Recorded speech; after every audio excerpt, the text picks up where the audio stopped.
On July 14, 2019, in Utica, New York, a horrifying crime unfolded, one that would send shockwaves across the internet and leave a family shattered. What began as a night of music and celebration ended in unspeakable violence, exposing the dark side of obsession and the dangers lurking behind social media connections. What happens when a life filled with promise is brutally extinguished in an instant?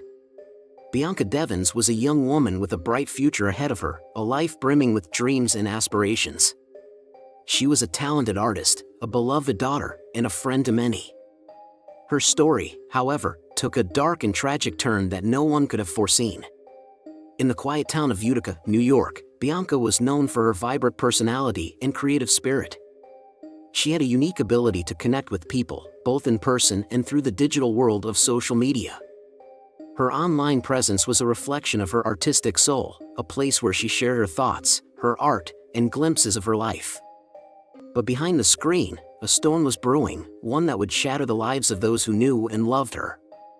The events that unfolded on that fateful day in July 2019 would leave a community in shock and a nation grappling with the dark side of the digital age. This is the story of Bianca Devins, a young woman whose life was cut short in a moment of unimaginable violence.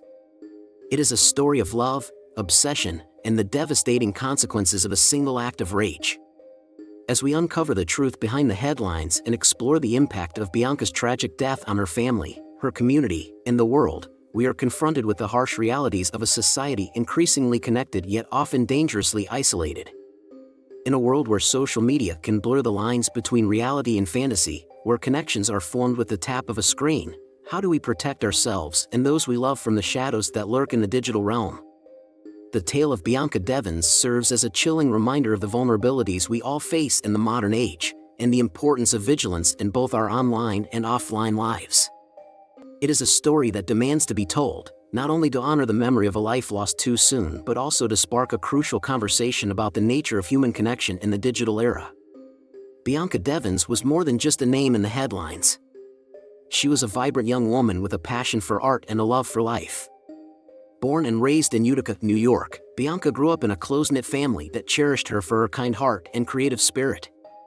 Her mother, Kim, often described her as a ray of sunshine, someone who could light up any room with her presence. Bianca's younger sister, Olivia, looked up to her as both a sibling and a role model, their bond a testament to the love that flowed through their family. From a young age, Bianca's artistic talents were evident. She had a unique ability to express her emotions through her drawings and paintings, creating pieces that resonated deeply with those who saw them. Her art was a reflection of her inner world, a place where she could explore her thoughts and feelings with unfettered freedom. It was no surprise to anyone who knew her that she dreamed of pursuing a career in the arts, a path that seemed destined for someone with her talent and passion. In addition to her artistic pursuits, Bianca was an active presence on social media. Platforms like Instagram and Tumblr became her canvas, where she shared her artwork, her thoughts, and glimpses of her life. She had a growing following of people who admired her creativity and connected with her on a personal level. For Bianca, social media was not just a way to showcase her art, it was a means of building relationships and finding a sense of community in the vast digital landscape. Despite her outwardly happy demeanor, Bianca faced challenges that many teenagers encounter. She struggled with mental health issues, including anxiety and depression, which she openly discussed on her social media platforms. Her honesty about her struggles endeared her to her followers, who saw her as a relatable and genuine individual. Bianca's willingness to share her vulnerabilities made her a source of inspiration for others who were dealing with similar issues, creating a supportive online community around her. Bianca's life was a tapestry of joy and pain, dreams and challenges. She was a young woman navigating the complexities of adolescence, trying to find her place in the world. Her story is one of promise and potential, a life that held so much hope for the future. But as we will see, her journey was tragically cut short, leaving behind a legacy that continues to resonate with those who knew her and those who have come to know her story through the echoes of her untimely passing. In the weeks leading up to the tragedy, Bianca Devins was navigating the complexities of young adulthood. She had recently graduated from high school and was looking forward to starting a new chapter in her life. Her plans included attending a local community college, where she hoped to further her education and refine her artistic skills. For Bianca, the future seemed full of promise and opportunity, a canvas waiting to be filled with the vibrant colors of her dreams and aspirations. Bianca's social life was as vibrant as her personality. She had a close circle of friends who supported her and shared her interests. Among them was Brandon Clark, a young man she had met through social media. Their relationship was complicated, a mix of friendship and romantic interest that often blurred the lines. While Bianca saw Brandon as a friend, it became increasingly clear that his feelings for her were far more intense, a disparity that would ultimately lead to devastating consequences. As their interactions continued, Brandon's behavior began to raise concerns. Friends and family noticed his possessiveness and his tendency to become jealous. Bianca, who valued her independence, found his actions unsettling but tried to maintain their friendship. She believed in giving people the benefit of the doubt, a trait that spoke to her kind and trusting nature. This compassion, while admirable, would ultimately place her in a vulnerable position. In the days before the crime, Bianca attended a concert with Brandon and other friends. It was an event she had been looking forward to, a chance to enjoy music and spend time with people she cared about.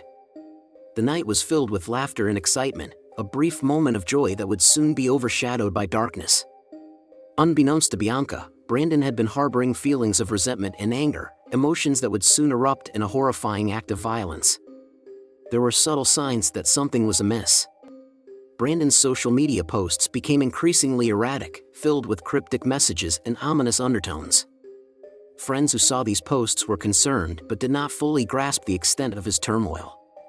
For Bianca, the danger was not immediately apparent. She was focused on living her life, unaware of the storm that was about to engulf her.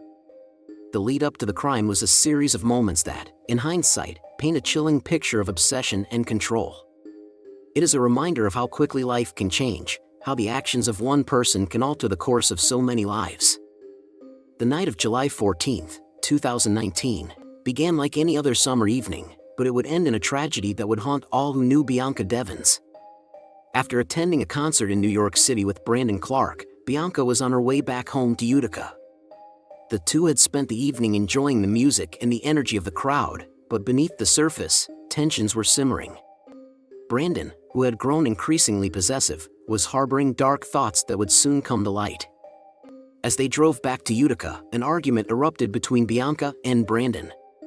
The details of their conversation remain unclear, but it is believed that Brandon's jealousy and feelings of rejection played a significant role. Bianca, who had been messaging another friend during the evening, became the target of Brandon's growing rage. The car, once a space of shared experiences, became a setting for a confrontation that would escalate beyond anyone's worst fears. In a secluded area near a dead-end street, Brandon pulled the car over. What happened next was an act of unimaginable violence. Using a knife he had brought with him, Brandon attacked Bianca, ending her life in a brutal and senseless act. The scene was one of chaos and horror, a stark contrast to the vibrant life Bianca had lived. Her dreams, her aspirations, and her future were stolen in an instant, leaving behind a void that could never be filled. What makes this crime even more chilling is what followed. Brandon, in a twisted and calculated move, took photos of the crime scene and posted them on social media. The images quickly spread across the internet, shocking and horrifying those who saw them. Friends and family, who had been searching for Bianca, were confronted with the unthinkable, a visual confirmation of their worst fears. The digital world, which had been a source of connection for Bianca, became a platform for her final moments to be exploited. Law enforcement was alerted to the scene after Brandon called 911, confessing to the crime and threatening to take his own life. When officers arrived, they found Brandon near the scene, injured but alive. He was taken into custody, and the investigation into Bianca's murder began. The events of that night left the community in mourning and a nation grappling with the dark realities of obsession and violence. As we delve deeper into the investigation, we will uncover the evidence that brought this case to light and the impact it had on all who were touched by Bianca's story. The investigation into Bianca Devins' murder began the moment police arrived at the scene. Utica Police Department, led by experienced detectives, faced a complex case that blended traditional forensics with the challenges of digital evidence. The crime scene, a secluded area off a dead-end street, was meticulously processed. Investigators collected physical evidence, including the murder weapon and DNA samples, which would prove crucial in building their case against Brandon Clark. One of the most challenging aspects of the investigation was dealing with the digital footprint of the crime. Brandon's decision to post images of the murder online created a unique set of problems for law enforcement. They had to work quickly to contain the spread of these images while also preserving them as evidence. This digital trail provided investigators with a timeline of events and insights into Brandon's state of mind before and after the crime. Forensic analysis of both Bianca's and Brandon's phones revealed a wealth of information. Text messages, social media interactions, and location data helped investigators piece together the events leading up to the murder. These digital breadcrumbs painted a picture of a relationship that had become increasingly toxic, with Brandon's obsession growing more intense over time. Interviews with friends and family of both Bianca and Brandon provided context to the tragedy. Many spoke of Bianca's kindness and creativity, while others revealed concerns about Brandon's behavior in the weeks leading up to the crime. These testimonies helped investigators understand the dynamics at play and the red flags that had been missed. As the investigation progressed, a clearer picture of the events of July 14 emerged. The evidence pointed unequivocally to Brandon Clark as the perpetrator, leaving no doubt about his guilt. With a solid case built on both physical and digital evidence, prosecutors prepared to bring justice for Bianca and her family. In the case of Bianca Devins' murder, the primary suspect was quickly identified as Brandon Clark. The investigation focused on understanding his motives and the events that led to this tragic act. Brandon, a 21-year-old from Bridgewater, New York, had met Bianca through social media, and their relationship had evolved over time. Investigators delved into Brandon's background, uncovering a troubled history. He had experienced a difficult childhood, marked by family instability and reports of domestic violence. This background, while not an excuse for his actions, provided some context to his psychological state. Mental health experts who reviewed the case suggested that Brandon exhibited signs of personality disorders, including traits of narcissism and borderline personality disorder. The motive for the murder appeared to stem from a toxic combination of obsession, jealousy, and a desire for control. Brandon had become increasingly possessive of Bianca, viewing her as a romantic partner despite her attempts to maintain boundaries.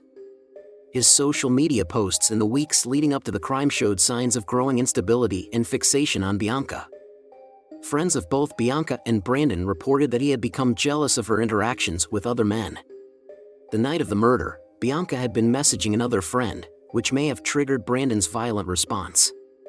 His actions after the crime, including posting images online and calling 911 to confess, suggested a desire for notoriety and attention. As the investigation unfolded, it became clear that Brandon had planned the attack in advance. He had purchased the murder weapon days before and had made cryptic posts online that, in hindsight, hinted at his intentions. This premeditation would play a crucial role in the legal proceedings that followed. The trial of Brandon Clark for the murder of Bianca Devins began in February 2020, drawing national attention. The courtroom was filled with tension as prosecutors presented their case against Clark. The evidence was overwhelming, including Clark's confession, the physical evidence from the crime scene, and the digital trail he left behind. During the trial, the prosecution painted a picture of a calculated and premeditated murder.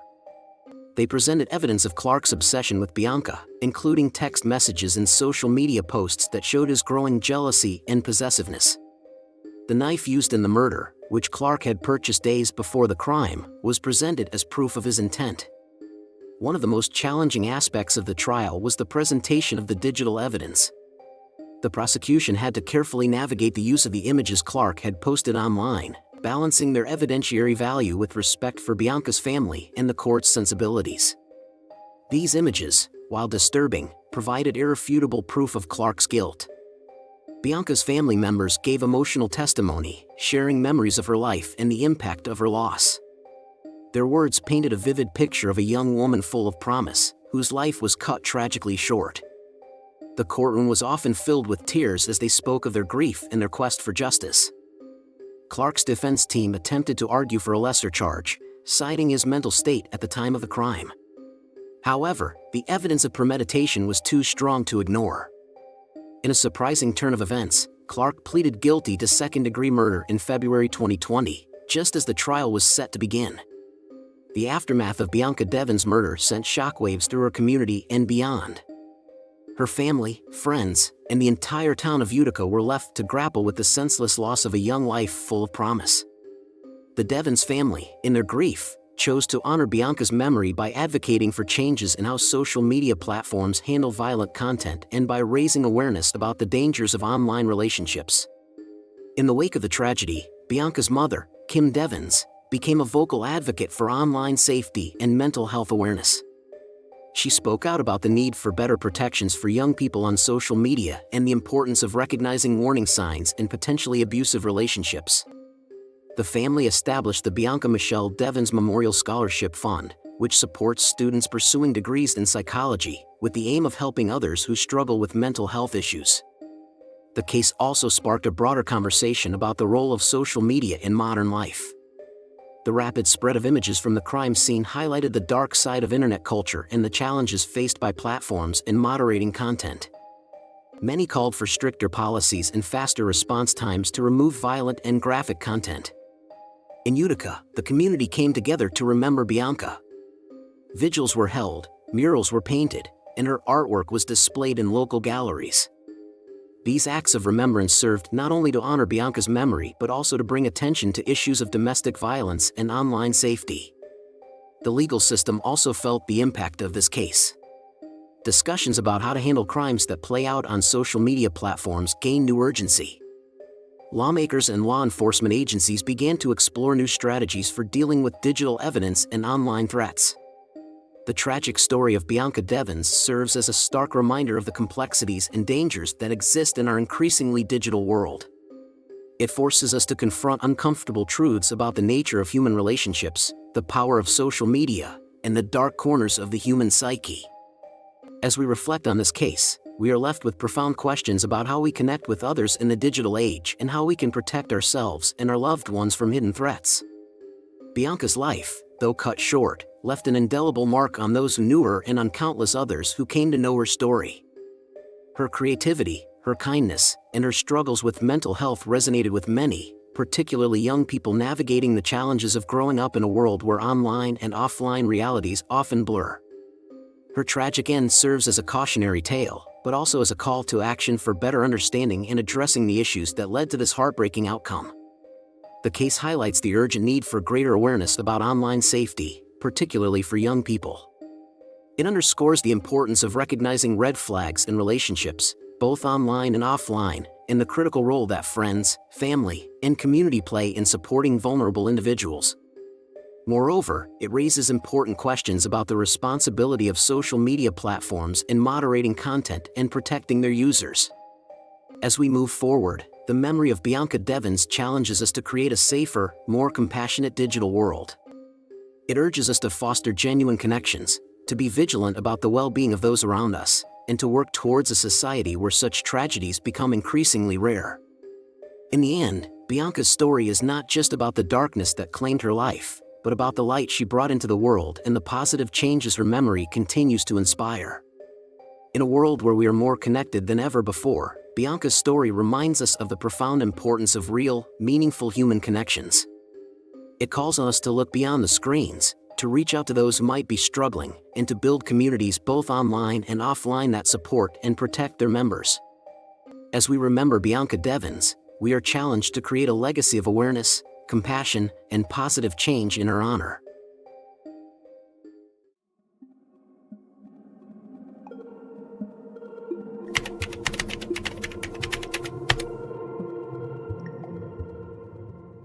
Before Tammy King's tragic death, a disturbing pattern of events unfolded. This video reconstructs that chilling timeline, revealing every alarming incident and overlooked detail.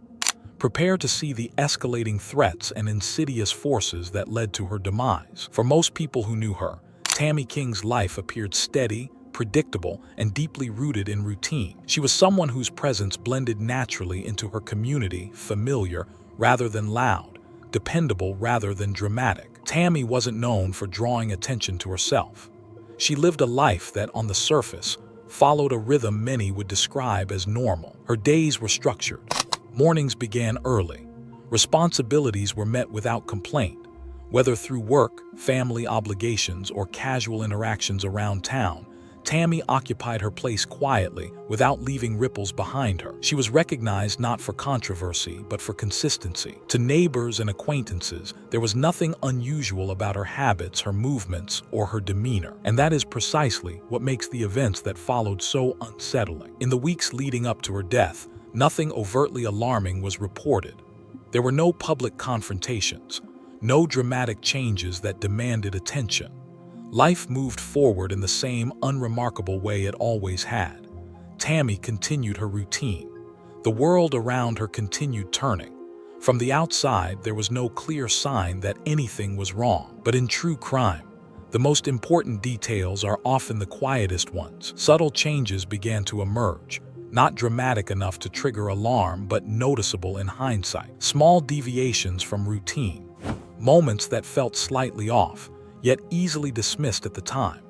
A shift in behavior that didn't register as dangerous, only different. These were the kinds of details people rarely record in memory until they are forced to look backward. There were unexplained occurrences, minor disruptions that, standing alone, meant very little.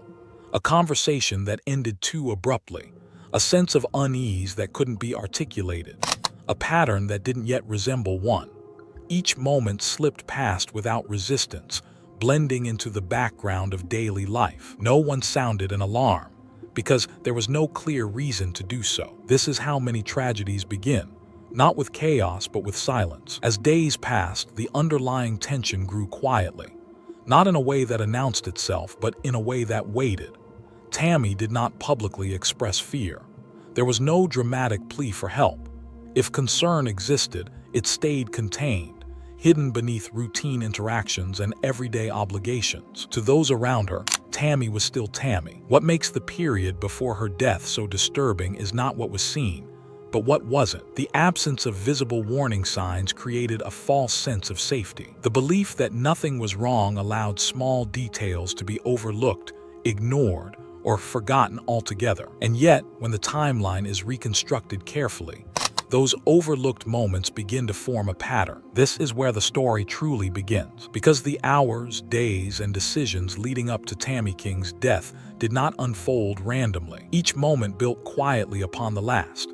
Each unexplained occurrence added weight. Each subtle shift moved events forward, unnoticed at the time, but impossible to ignore once the outcome became known. The purpose of this timeline is not to dramatize what happened, but to understand it. By examining each step in sequence, the ordinary transforms into something far more troubling. What once seemed insignificant becomes essential. What was dismissed becomes revealing. And what felt normal begins to feel anything but. Before the storm arrived, there was only quiet. And in that quiet, the warning signs were already there, waiting to be seen. The first incidents did not arrive with force.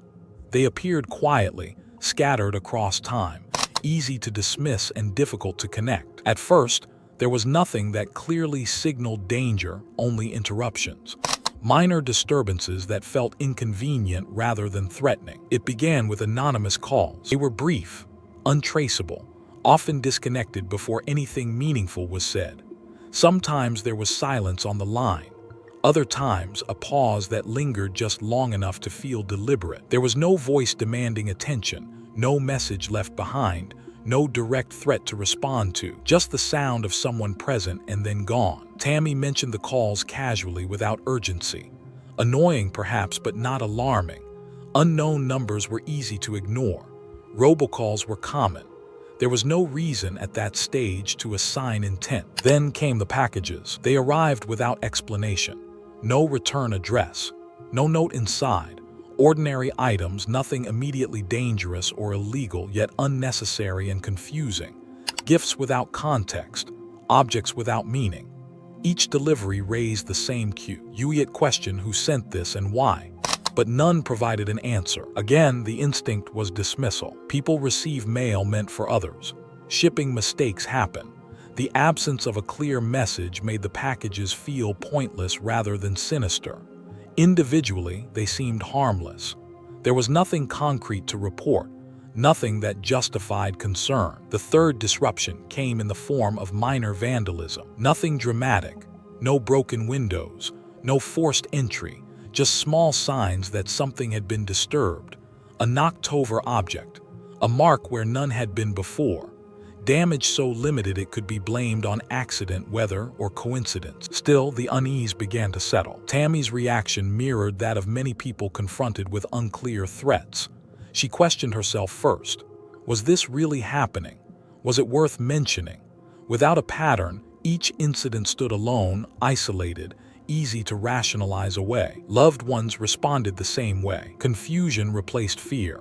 Concern was present but muted. They discussed possibilities that made the situation feel manageable. Pranks, mistakes, bad luck. The absence of a visible suspect made the incidents feel abstract, almost unreal. There was no one to blame, no face to associate with the disruptions, no confrontation to escalate the situation into something undeniable. And that uncertainty worked against action. Without a clear pattern, nothing connected the calls to the packages. Nothing linked the packages to the vandalism. Each event existed in its own small space, demanding little attention on its own. Together, they might have suggested escalation, but hindsight had not yet arrived. This is how warning signs are often missed. Threats are rarely obvious in the beginning. They don't announce themselves. They arrive disguised as inconveniences, as background noise, as moments that feel too small to matter. The lack of clarity creates hesitation, and hesitation creates silence. Tammy continued her routine. She went to work. She kept appointments. She spoke to friends and family as she always had. Life, outwardly, remained intact. Whatever was happening had not yet disrupted her ability to function, only her sense of comfort. And that discomfort was difficult to explain. There were no suspects to question, no evidence to collect, no moment dramatic enough to demand intervention. The incidents existed in a gray space, unsettling but incomplete, easy to overlook, easy to forget. But they were not random. At the time, they felt disconnected.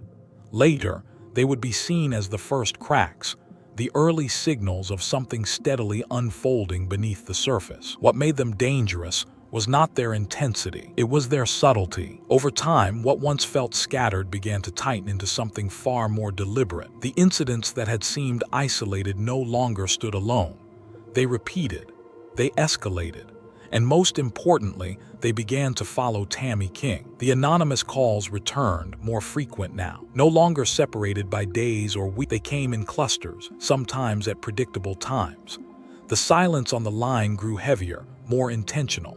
It was no longer easy to dismiss them as coincidence. Someone, somewhere, was choosing when to reach out and choosing not to speak. The packages followed the same trajectory. Deliveries arrived closer together. The items inside shifted from meaningless to unsettling, still not overtly threatening but increasingly personal. Objects that suggested familiarity, knowledge, presence. Whoever was responsible didn't just know where Tammy lived, they knew enough to unsettle her without revealing themselves. Then came the moments that could no longer be explained away. Tammy began noticing the same vehicles in places they didn't belong, parked nearby, passing more than once, appearing and disappearing without explanation. At first, she questioned her own perception. Familiar streets invite familiar sights. It was possible she was imagining connections that weren't there. But the feeling persisted. What once felt like background noise now felt like observation. The vandalism escalated as well. Still restrained, still careful, but unmistakably intentional. Items moved rather than broken. Spaces disturbed rather than destroyed. The message was subtle but clear. Someone had access. Someone was close. This was the point where unease turned into fear. Tammy began confiding in people she trusted. Conversations that had once been casual took on a different weight. She described what was happening, struggling to make it sound serious without exaggerating. The challenge was always the same. How do you explain danger when nothing has crossed a legal line? She reached out for help. Reports were made. Concerns were voiced. The response, however, was restrained. Without direct threats, without a visible suspect, there was little that could be done immediately. Authorities require patterns, evidence, escalation T. Hat can be clearly documented, and Tammy's situation existed in what was happening felt personal, but it was difficult to prove intent. Each event could still be interpreted in isolation. Calls without messages, packages without threats, sightings without confirmation. The absence of a clear crime left little room for action. To those around her, the situation felt troubling but unresolved. Friends offered reassurance, encouragement to stay alert, suggestions that aimed to restore a sense of control. But even among those closest to her, there was uncertainty. No one could identify who was responsible or why, and that uncertainty bred delay. In hindsight, certain details stand out, details that seemed insignificant at the time, patterns that only became clear once viewed as a whole, repetition where coincidence had once been assumed, behavior that suggested escalation rather than randomness. But at the moment they occurred, those details were easy to misinterpret. Fear doesn't always arrive loudly. Sometimes it waits for permission to be believed. Tammy continued to live her life cautiously, aware now that something was wrong but unsure how to confront it. She adjusted habits, paid closer attention, took steps that felt protective, even if they weren't officially acknowledged as necessary. The system designed to intervene relies on clarity, and clarity was still just out of reach. By the time the pattern became undeniable, the damage had already begun. What started as discomfort had transformed into threat. What had once been ignored now demanded attention. But time had been lost. The alarms were ringing. They just weren't loud enough to stop what came next. In the days immediately preceding Tammy King's death, the atmosphere around her shifted again, this time unmistakably. What had once been ambiguous now felt urgent. The restraint that defined earlier incidents began to erode, replaced by a growing sense that time was running out. The contact intensified. The calls became more frequent, closer together, harder to ignore. There was no longer space between them long enough to regain calm. Each ring carried expectation.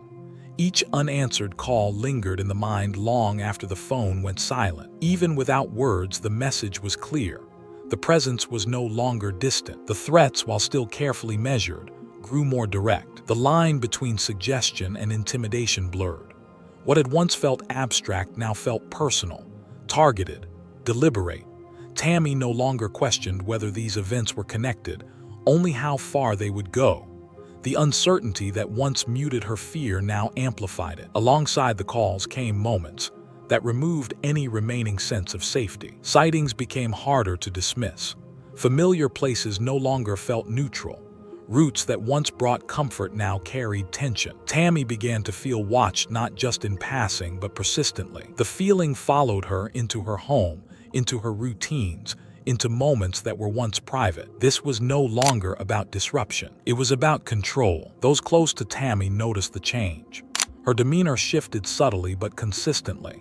She became more guarded, less at ease. Conversations carried weight where there had once been ease. She spoke carefully, choosing words that reflected fear without fully naming it. There were warnings, moments that, in hindsight, demanded more attention than they received. Comments that hinted at exhaustion, statements that suggested she felt trapped, expressions of concern that didn't sound like panic but didn't sound like nothing either. Were not cries for help in the traditional sense. They were quieter, more measured, and easier to underestimate. The challenge was timing. Everything escalated quickly, but not quickly enough to trigger immediate intervention. There was still no clear suspect, no explicit threat that crossed a legal threshold. No moment dramatic enough to force decisive action.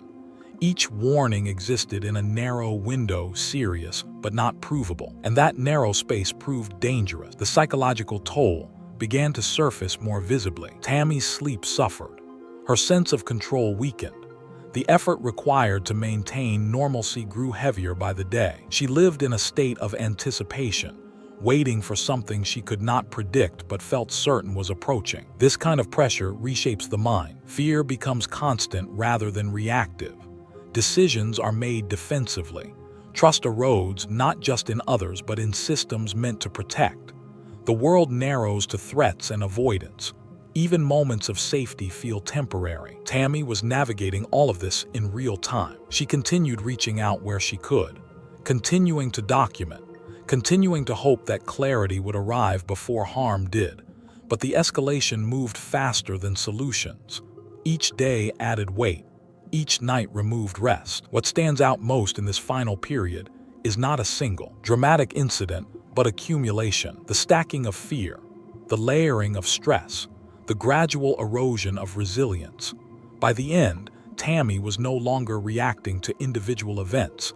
She was surviving an ongoing experience of intimidation, and that experience left little room to breathe. When the final moments arrived, they did not come without warning. They came after days of pressure that had already taken their toll, after signals that were noticed, discussed, and ultimately constrained by uncertainty, after a window where action felt necessary but impossible to define. The countdown had been underway, and by the time it ended, the damage was already done. When the full timeline of Tammy King's case is laid out in sequence, the picture becomes clearer and more troubling. What once appeared as isolated disruptions now connect as part of a slow, deliberate progression. Anonymous calls were not random. Packages were not mistakes. Minor vandalism was not coincidence. Each event built upon the last, quietly escalating until the outcome could no longer be undone. Seen together, the pattern tells a story of persistence rather than impulse. The earliest incidents tested boundaries. The later ones reinforced presence. And the final days revealed pressure that had been steadily mounting for weeks. None of these moments alone seemed sufficient to predict what would happen. But together, they formed a trajectory, one that moved forward while those around Tammy struggled to define it in real time. This is where the unanswered questions begin. Who was responsible, and when did their intent become irreversible? At what point did inconvenience turn into threat? And how many moments of hesitation, by Tammy, by loved ones, by institutions, allowed the escalation to continue unchecked? Some questions remain unresolved because the evidence never fully caught up with the behavior. Others remain unanswered because systems are often designed to respond to certainty, not intuition. Tammy's case sits at the intersection of those two realities. It forces a difficult conversation about prevention. Threats are not always loud. Danger does not always announce itself. Many cases unfold in spaces where fear is present but difficult to prove, where behavior feels wrong but not yet illegal, where action feels necessary but authority requires clarity. That gap between discomfort and certainty is where many people are left unprotected. Tammy's experience highlights how easily patterns can be overlooked when viewed in fragments.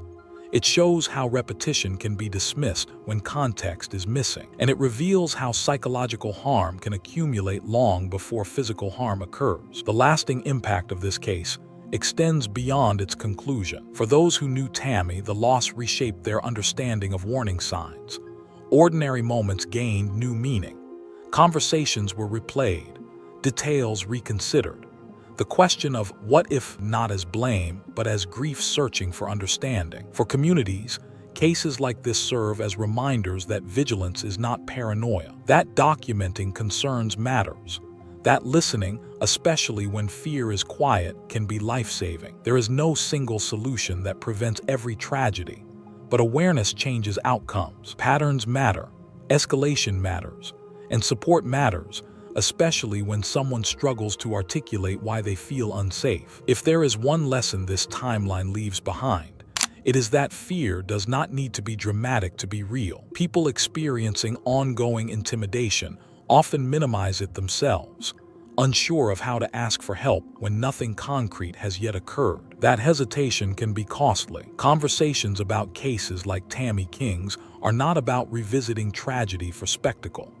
They are about recognition, about ensuring that when similar warning signs appear elsewhere, they are taken seriously sooner. If you or someone you know is experiencing repeated unexplained contact, intimidation, or a growing sense of being watched, trust that instinct. Document it, talk about it, seek support early. Silence benefits only the person causing, and for viewers, engagement matters. Sharing stories, discussing patterns and supporting victims before harm escalates are all part of prevention. Awareness creates pressure for systems to evolve, to respond not just to crimes that have already occurred, but to threats still unfolding. Tammy King's story does not end with answers. It ends with responsibility to notice, to listen, and to act before quiet warnings become irreversible outcomes.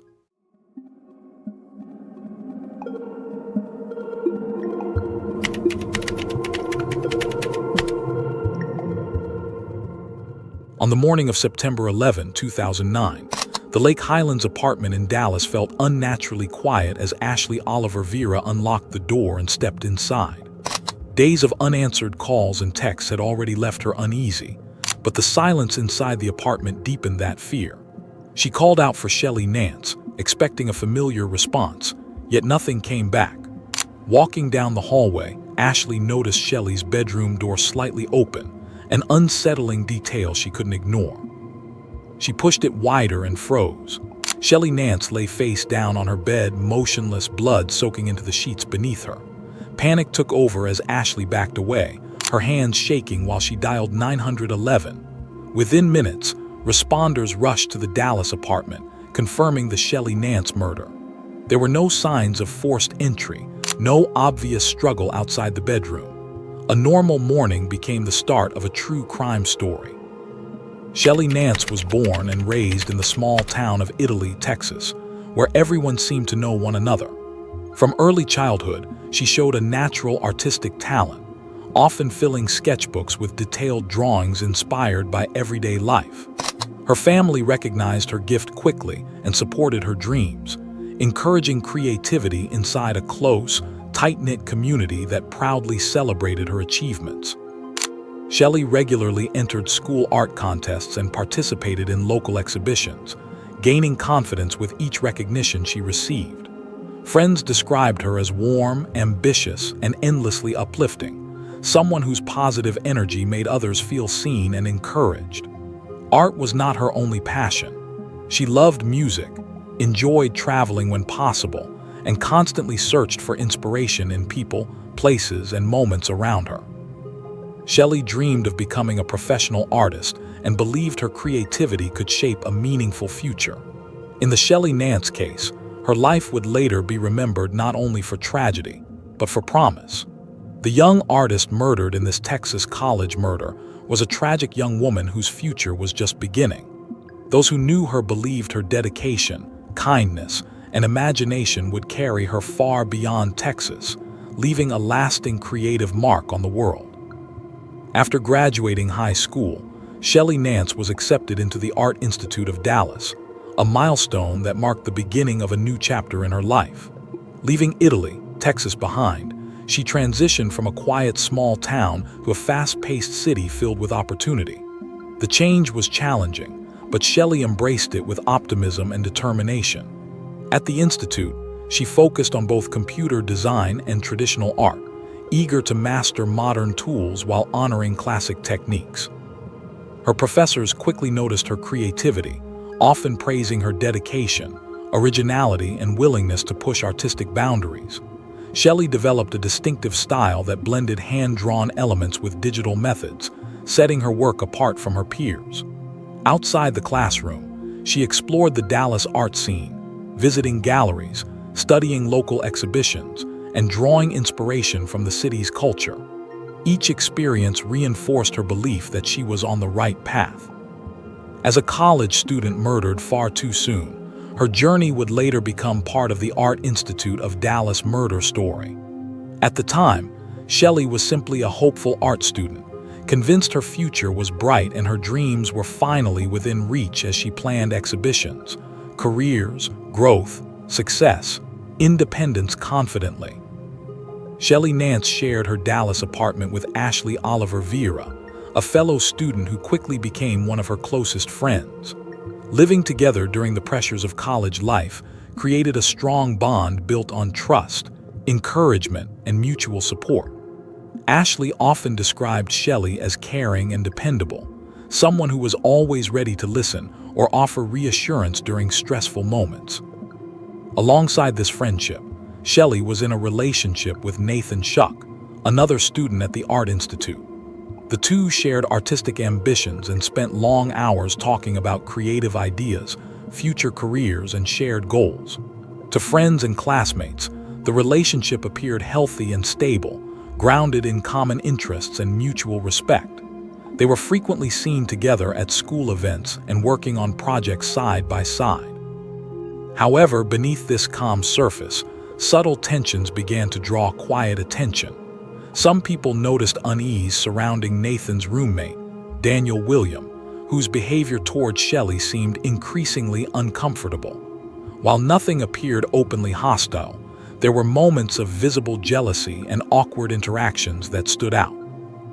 In hindsight, these early signs would later gain chilling significance in a true crime narration involving boyfriend-roommate jealousy and a devastating roommate-killed-roommate case that shattered what once seemed like an ordinary call. Edge life. Daniel William was Nathan Schuck's roommate, a figure who initially blended into the background of Shelley Nance's life. At first, Daniel appeared quiet and reserved, someone who kept to himself and rarely drew attention. He spoke little in group settings and often seemed socially withdrawn, which caused few people to question his presence. Over time, however, his behavior began to change in subtle but unsettling ways. Friends noticed that Daniel watched Shelley from a distance, lingering in shared spaces longer than necessary and paying close attention to her interactions with Nathan. His comments, once harmless, slowly became passive-aggressive, often dismissive of Shelley or critical in tone. Shelley herself began to feel uneasy around him, sensing a tension she couldn't fully explain. She mentioned to close friends that Daniel's presence made her uncomfortable, though she tried to downplay her concerns to avoid conflict. As weeks passed, jealousy started to surface more clearly. Daniel's fixation appeared less about Shelley herself and more about her relationship with Nathan, creating a dangerous emotional imbalance.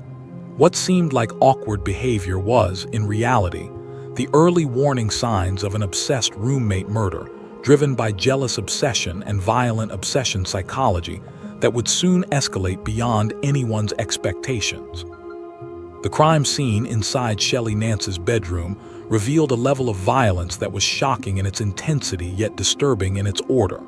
Shelley had been stabbed 42 times, with the majority of wounds concentrated on her neck and back, indicating a sudden and furious attack. Despite the brutality, there were no signs of a struggle elsewhere in the apartment. Furniture remained undisturbed, doors and windows intact, and nothing suggested forced entry. Investigators found no evidence of theft, and there were no indications of sexual assault. Shelley's personal belongings were left untouched, reinforcing the belief that this was a personal motive murder rather than a random crime. The bed where she was found appeared to be the sole focus of the attack, suggesting she was caught off guard and overwhelmed quickly. This brutal stabbing murder carried the hallmarks of rage directed at one person alone. In the 42 stab wounds case, the absence of chaos outside the bedroom became as telling as the violence itself. The no forced entry murder pointed investigators towards someone Shelley trusted, someone who knew her routine and felt close enough to cross her threshold without resistance and intent, was deeply personal and deliberate. Detectives from the Dallas Police Department began a real murder investigation immediately, carefully securing the apartment and documenting every detail. Inside Shelley Nance's bedroom, investigators discovered a small bloody footprint near the doorway, evidence that did not match Shelley's shoe size. The bloody footprint evidence suggested the killer had moved quickly and left traces behind. During a search of the apartment, officers also found a torn Ziploc bag containing Shelley's blood and strands of her hair, a disturbing discovery that pointed toward deliberate handling after the attack. This Ziploc bag evidence raised urgent questions about intent and cleanup. Neighbors were interviewed, and one reported seeing a suspicious man lingering near the apartment complex the night before, dressed in dark clothing. While the description was vague, it reinforced concerns that the killer was familiar with the area. As the forensic evidence murder findings mounted, detectives shifted their focus inward toward Shelley's inner circle. Nathan Schuck was questioned extensively due to his close relationship with Shelley. As interviews continued, attention quietly began settling on Daniel William, whose behavior and proximity to the victim made investigators increasingly uneasy. His name surfaced repeatedly as inconsistencies, and uneasy reactions slowly became harder to ignore entirely. As investigators continued piecing together the timeline, surveillance footage became a turning point in the premeditated murder case. Walmart surveillance footage from the night of September 10, 2009, showed Daniel William inside the store purchasing gloves, cleaning supplies, and multiple Ziploc bags. The receipt was timestamped only hours before Shelley Nance was believed to have been killed, placing Daniel in a critical window of time. This Walmart surveillance murder evidence suggested preparation rather than impulse. Additional footage later showed Daniel entering Shelley's apartment building late that same night carrying a small bag. In the early morning hours, he was captured leaving the building again, this time without the bag, a detail investigators found deeply troubling. When police searched Daniel's room, they uncovered obsessive journal evidence that exposed his mindset. The pages were filled with entries focused on Shelley, her relationship with Nathan, and Daniel's growing resentment. One recurring theme stood out clearly. Shelley was described as an obstacle, someone who stood between Daniel and what he believed should be his. In one entry, he wrote that "she's in the way," a chilling statement that reflected emotional fixation rather than frustration. The incriminating diary murder writings revealed escalating anger and a belief that removing Shelley would solve his internal conflict. Combined with the purchases, the movements caught on camera, and the disturbing journal entries, investigators began to see a clear picture forming. What once appeared to be awkward jealousy now looked like calculated obsession, supported by deliberate actions taken before and after the murder, pointing directly toward planning rather than coincidence. Forensic testing began to close the net around Daniel William as results returned from multiple sources. Blood DNA evidence was detected on his shoes, matching Shelley Nance and contradicting his claims of never entering her bedroom. Investigators used luminol evidence to examine the footwear and surrounding items, revealing clean stains that were invisible to the naked eye. Additional blood traces were later discovered inside Daniel's car, placing him in direct contact with the victim after the attack. Phone records added another critical layer, showing his device pinging near Shelley's apartment during the estimated time of death. When confronted with these findings, Daniel's alibi began to collapse. His earlier statements no longer aligned with digital data, surveillance timing, or forensic results. Each explanation introduced new inconsistencies rather than clarity. Detectives now viewed the case as a trusted killer crime, one driven not by opportunity but by fixation. The evidence painted a clear narrative of a jealousy-driven homicide, supported by science rather than speculation. With physical proof, location data, and behavioral patterns aligning, investigators believed the case against Daniel had reached a decisive point, leaving little room for doubt about who was responsible for Shelley's murder, and justice finally felt inevitable. On November 15, 2009, Daniel William was formally arrested after investigators concluded their case. He was charged with first-degree murder, a decision rooted in the volume of forensic and circumstantial evidence presented. The case moved into the courtroom, drawing attention as a disturbing murder trial documentary in real time. During testimony, Nathan Schuck described Daniel's behavior in the months leading up to Shelley's death, explaining how jealousy, possessiveness, and fixation had steadily intensified. Prosecutors highlighted surveillance footage, forensic findings, and the journal entries to establish intent and planning. The defense argued that the case relied too heavily on circumstantial connections, claiming there was no direct witness to the killing itself. Despite these arguments, the accumulation of evidence told a consistent story. After deliberation, the jury returned a unanimous verdict, finding Daniel guilty. The first-degree murder conviction confirmed that the killing was deliberate and premeditated. In sentencing, the judge emphasized the brutality of the attack and the calculated nature of Daniel's actions. He was sentenced to life in prison without the possibility of parole. The courtroom true crime proceedings brought a measure of justice, though no verdict could restore the life that was taken or erase the damage caused. In the aftermath of Shelley Nance's murder, her family faced an unending grief that reshaped their lives. Determined that her death would not be meaningless, they became advocates for awareness around violence and obsession, speaking openly about the dangers of ignored warning signs. The Shelley Nance Memorial Scholarship was created to support young artists, allowing her passion for creativity to live on through others. Art shows and exhibitions were held in her honor, celebrating the talent and imagination she never had the chance to fully share with the world. In every brushstroke and tribute, Shelley was remembered not for how she died, but for how brightly she lived. This crime aftermath documentary leaves behind a quiet warning. Obsession kills, often silently, fueled by hidden jealousy crime that grows unnoticed. Justice for Shelley Nance came through the courts, but her story remains a haunting reminder of how fragile trust can be, and how devastating unchecked fixation can become. Octavia and Oscar's love story started like a dream. They first met as college students at Creekside College. Octavia studied art, while Oscar was focused on business studies. The first time Oscar saw Octavia near the lake on campus, he was deeply drawn to her.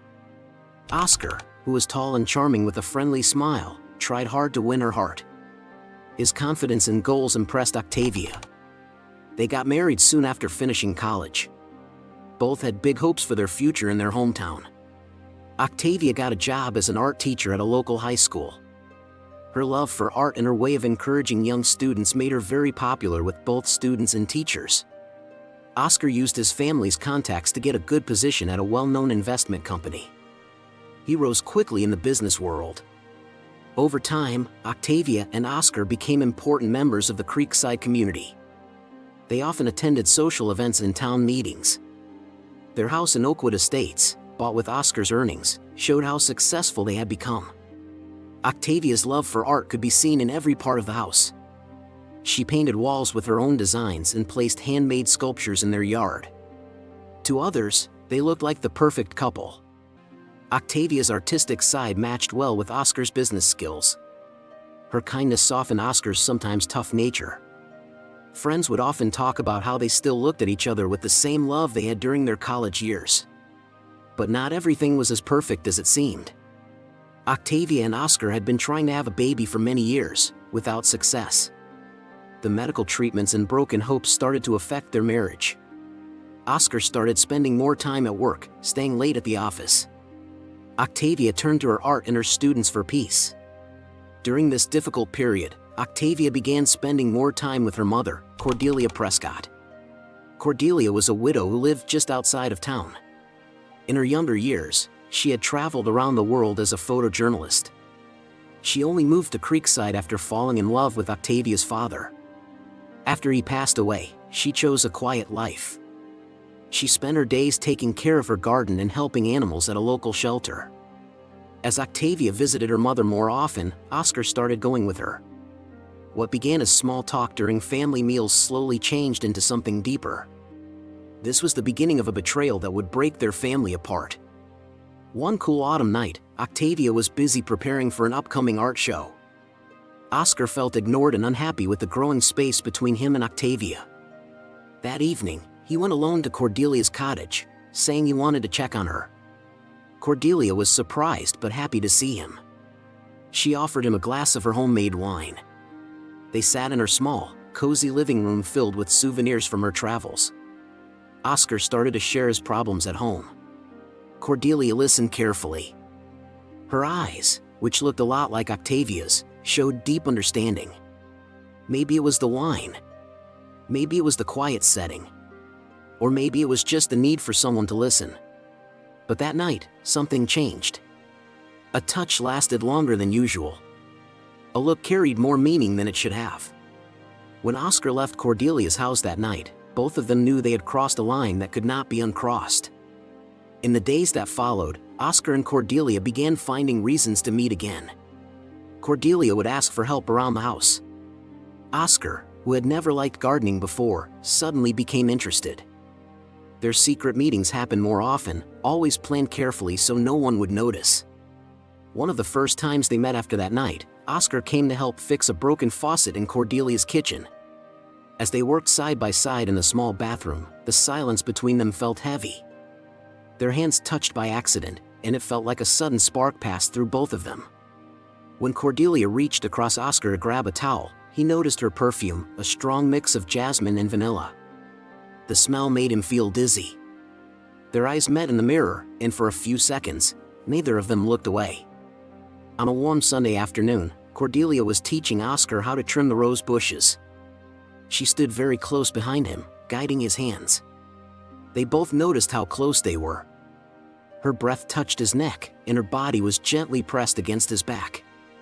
It sent a chill down Oscar's spine. When he turned to ask a question, their faces were only inches apart.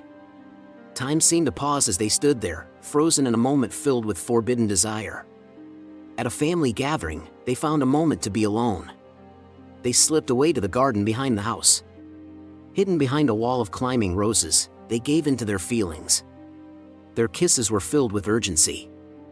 Their hands moved quickly, like they were afraid the moment would end.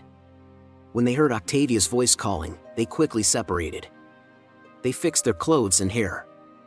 They felt guilty, but the danger made everything feel more exciting. Their secret relationship took over their lives. They stopped thinking about what could happen if someone found out. In Cordelia's bedroom, a place that had once been quiet and private, they created a world just for themselves. The sounds of soft whispers and creaking bed springs filled the room as they lost themselves in their affair. It was not just about physical closeness anymore. Their feelings for each other grew stronger and more serious. What began as simple attraction turned into something deeper and more risky. They started imagining a life together, without thinking about the damage it could cause to others. Their talks were filled with excuses. Oscar said he felt ignored and not understood by Octavia. Cordelia said she had been lonely since her husband had passed away. They told each other their relationship was something rare, something that went beyond normal rules. As their affair grew, so did their lies. Oscar began to invent business trips and late-night meetings. Cordelia pretended to be sick to avoid family events. They created a hidden email account and used throwaway phones to talk, always making sure no one could find out. But each lie made the guilt grow stronger. Oscar found it harder to look Octavia in the eye. Cordelia began acting nervous and distant around her daughter. The same relationship that once gave Octavia comfort now became poisoned by betrayal. Neither Oscar nor Cordelia realized how much their actions would hurt the family. As they kept meeting in secret, they did not notice that Octavia was beginning to feel something was wrong. The first sign came on a rainy Tuesday. Octavia decided to surprise Oscar with lunch at his office. But when she arrived, his confused secretary said he had left early to meet a client. Octavia pretended it was a mistake, but the thought stayed in her mind. In the weeks that followed, Octavia began noticing small changes. Oscar seemed far away, often lost in thought during their talks. His phone buzzed at strange times, and he would leave the room to take calls quietly. When she asked him about it, Oscar gave short answers and blamed work pressure. Octavia's sharp artistic senses, which usually brought beauty to her life, now made her notice tiny details. She smelled a perfume she did not use on Oscar's clothes. She saw a lipstick mark on a coffee mug he brought from work. Sometimes, Oscar would avoid touching her. All these things started to build a clear picture in her mind. She did not want to believe what she was starting to feel. Even her relationship with her mother began to change. Cordelia, who used to be eager to spend time with her daughter, now seemed distracted and distant. Their regular tea visits became rare. Cordelia often canceled at the last minute, giving excuses about other plans. When they did meet, Octavia noticed something was wrong. Her mother seemed nervous and avoided eye contact, something she had never done before. As Octavia's suspicions grew, she found herself trapped in a painful loop of doubt and self-blame. She questioned every moment, every word spoken by Oscar and Cordelia. Was she only imagining things? Could the stress from their struggles to have a child, along with the pressure of her upcoming art show, be making her see things that were not real? But Octavia needed to know the truth. Quietly, she began looking for signs. She checked Oscar's credit card records and found charges at restaurants and hotels that he had never mentioned. She drove past her mother's house at strange times, hoping her fears were wrong. But one evening, when Oscar had claimed to be working late, she saw his car parked not far from Cordelia's home. That moment felt like being hit in the chest. Every new discovery hurt more than the last. The trust she had built her life on began to crumble. Her students and coworkers noticed that something was off. She had dark circles under her eyes. Her hands shook while she painted. Her smile no longer felt real. Each day, she seemed more like a ghost of who she once was, caught between the urge to face the truth and the desperate hope that she was wrong. But the truth was coming, and it would hurt more than she ever expected. The day everything fell apart started like any normal Saturday. Octavia had spent the morning at school, finishing the final touches for the student art show. Oscar had left early, saying he had a golf game with some clients. On her way home, Octavia decided to stop by her mother's house. She thought maybe a cup of tea and a talk would help ease her nerves. But as she turned onto the quiet road near Cordelia's house, her heart dropped. Parked outside was Oscar's black car. Octavia sat in her car, her hands gripping the steering wheel tightly. She tried to convince herself there could be a good reason for this. But deep down, she already knew. Her legs shaking, she walked toward the house. The curtains were closed, but through a small opening, she saw shadows moving inside. She took a deep breath and quietly unlocked the door with her spare key. The scene in front of her would never leave her memory. There, on the couch covered in a floral pattern, Oscar and Cordelia were locked in a close embrace. They looked completely lost in each other, not aware of anything else. Cordelia's hair was messy. Oscar's shirt was unbuttoned. On the table were 2 glasses of wine, half full and untouched since their moment of betrayal began. Time seemed to stop. Then, both of them looked up at once, as if they had felt her presence. Their faces showed shock, guilt, and something close to defiance. What followed happened quickly. Emotions spilled everywhere. Accusations were shouted. Octavia's voice broke the silence. Her cry was filled with pain. Oscar jumped up, trying to explain, his words stumbling. Cordelia stayed seated, her face pale, tears falling silently. Octavia's questions came fast, her voice shaking with pain and rage. The answers they gave cut deep.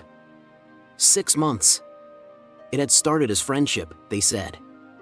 Then it turned into something more. They said they had not planned for this to happen. But the damage had already been done. They said they were sorry. But Octavia could no longer stay in the same room with them. Her heart was broken. She rushed out of the cottage and drove without a destination, the image of their betrayal playing again and again in her mind. By the time she returned home, the sun had already gone down. Shadows stretched across the yard of the house she had once loved. She sat alone in the dark living room, surrounded by everything that used to bring her comfort. The pain, the lies, the betrayal, it all came crashing down. In that moment, something inside her changed. She felt cold. She felt strong. Someone had destroyed her world, and someone would have to face the consequences. Octavia knew exactly who. The moments before the shooting happened over several tense hours. That summer evening, Octavia spent the day drifting between sadness and rage. She walked through the house like she was trapped inside it. The ticking of the hallway clock sounded louder than usual, each second passing slowly, reminding her that everything she once believed was now gone. As the sky darkened, Oscar returned. He walked in carefully, no longer confident. Octavia stayed hidden in the shadows of the dining room and watched him remove his jacket and loosen his tie. It was a normal action, but now it felt cold and empty. His routine meant nothing anymore. Oscar called her name, his voice shaking. When she stepped into the light, he stopped. The woman in front of him did not look like the wife he once knew. Octavia's eyes were red and hollow. Her face showed pain, and her body was stiff with anger she could hardly hold back. Oscar began to talk quickly. He apologized again and again. He said he had felt ignored. He said work and their struggles to have a child had pushed him to a breaking point. He called the affair a mistake. He begged her to believe him. But the more he spoke, the more the anger inside her grew. She did not respond. Instead, she turned and walked toward his study. She remembered the gun he kept in the drawer, a gun he had bought after a few break-ins in the neighborhood. Without thinking, she opened the drawer and took it out. The metal was cold in her hand. She walked back to the living room, her heart pounding. Oscar saw the gun and froze. His face turned pale. He lifted his hands and slowly backed away, speaking fast, promising to fix everything, begging for another chance. But Octavia could not hear him anymore. All she could see were the images in her head, Oscar and her own mother together. The betrayal kept flashing in her mind like a nightmare she could not escape. Then, in a moment filled with fear and chaos, Oscar moved toward her. Maybe he wanted to take the gun away. Maybe he thought he could stop her. But it was too late. Her hand tightened. The gun fired. The sound filled the room, loud and final. A picture frame fell from the wall and shattered on the floor. Then there was silence. Oscar looked shocked. He put his hand on his chest. Blood spread across his white shirt. He took a few steps back and then collapsed. He gasped for air, eyes wide, staring up at Octavia. Everything hit her at once. She dropped the gun. It hit the floor with a loud noise. She ran to him, her anger now gone. Horror and regret filled her heart. She tried to stop the bleeding, pressing her hands against his wound. His breath was short, and his skin turned pale. With shaking hands, Octavia grabbed her phone and called 911. Her voice trembled as she gave the address. She begged them to hurry. While waiting, she held Oscar's head in her lap. She cried, saying sorry again and again, whispering for him to stay alive. The minutes felt endless. Outside, neighbors had heard the gunshot and were gathering. Through the window, Octavia saw their faces. At first, they looked worried. Then their expressions turned to shock. As the neighbors began to understand what had happened, Octavia heard quiet voices from outside. Someone yelled about calling the police. Soon, the sound of sirens filled the air. Paramedics rushed inside and moved quickly to help Oscar. Octavia, frozen in place, watched as they placed him on a stretcher and took him to the ambulance. When the ambulance pulled away, the house fell into silence. Octavia stood alone, surrounded by the remains of what she had done. The police arrived soon after. Detective Mia Davis led the investigation. She looked carefully at every detail while officers marked the area and began collecting evidence. Detective Davis approached Octavia, who sat still on the couch stained with blood. In a calm but serious voice, she explained Octavia's legal rights and asked if she understood what had taken place. Octavia, her voice weak and shaky, told the story, how she found out about the affair, how the argument began, and how the gun went off. While speaking, she seemed distant, as if she were telling a story that belonged to someone else. As police officers let her out in handcuffs, the truth of what had happened began to hit her. From the corner of her eye, she saw her neighbors peeking from behind their windows. Their faces showed a mix of fear, pity, and curiosity. At the hospital, Oscar was fighting for his life. The bullet had missed his heart by only a few inches and was dangerously close to his spine. Doctors rushed him into surgery. Family, friends, and co-workers gathered in the waiting room, whispering with disbelief. Cordelia Prescott, filled with guilt, tried to visit Oscar, but his family turned her away. She went back to her cottage, where she locked herself in and refused to speak to anyone. She looked much older, the energy she once had now replaced with deep sadness. Detective Davis continued her investigation. She spoke with friends, co-workers, and family members, slowly putting together what had led to the shooting. The deeper she looked, the more complicated the case became. It was no longer a simple story. It was a story full of hidden pain and broken trust. In Creekside, people began to take sides. Some said Octavia had suffered too much and had reached her breaking point. Others believed that, no matter what happened, violence was never the answer. The town was divided. Then something important came to light. Octavia's best friend Zara, who also worked as an art teacher, stepped forward with a series of text messages. In them, Octavia had shared her growing fears about Oscar's affair. The messages showed her pain and confusion. They helped explain her mental state before the shooting. The courtroom was full when the trial began. The judge called the room to order. Every seat was taken, and people waited in silence. The district attorney, Vincent Harding, stood up first. He spoke with force and confidence. He said that Octavia had planned the shooting. He described her as a woman full of revenge who wanted to punish both her husband and mother. Octavia's lawyer, a skilled and respected attorney, gave the jury another point of view. He said Octavia had always been a kind and caring person. She had helped her students and served her community. He explained that she had been pushed to the edge by a betrayal too painful to bear. He spoke about the emotional weight she had carried in silence. In the final moments of the trial, both sides made powerful statements. Harding reminded the jury of how serious the crime was. He said that justice had to be served. While Morales asked the jury to think carefully about Octavia's life and the unusual events that led to the shooting, a deep silence filled the courtroom. The jury left to begin their decision-making.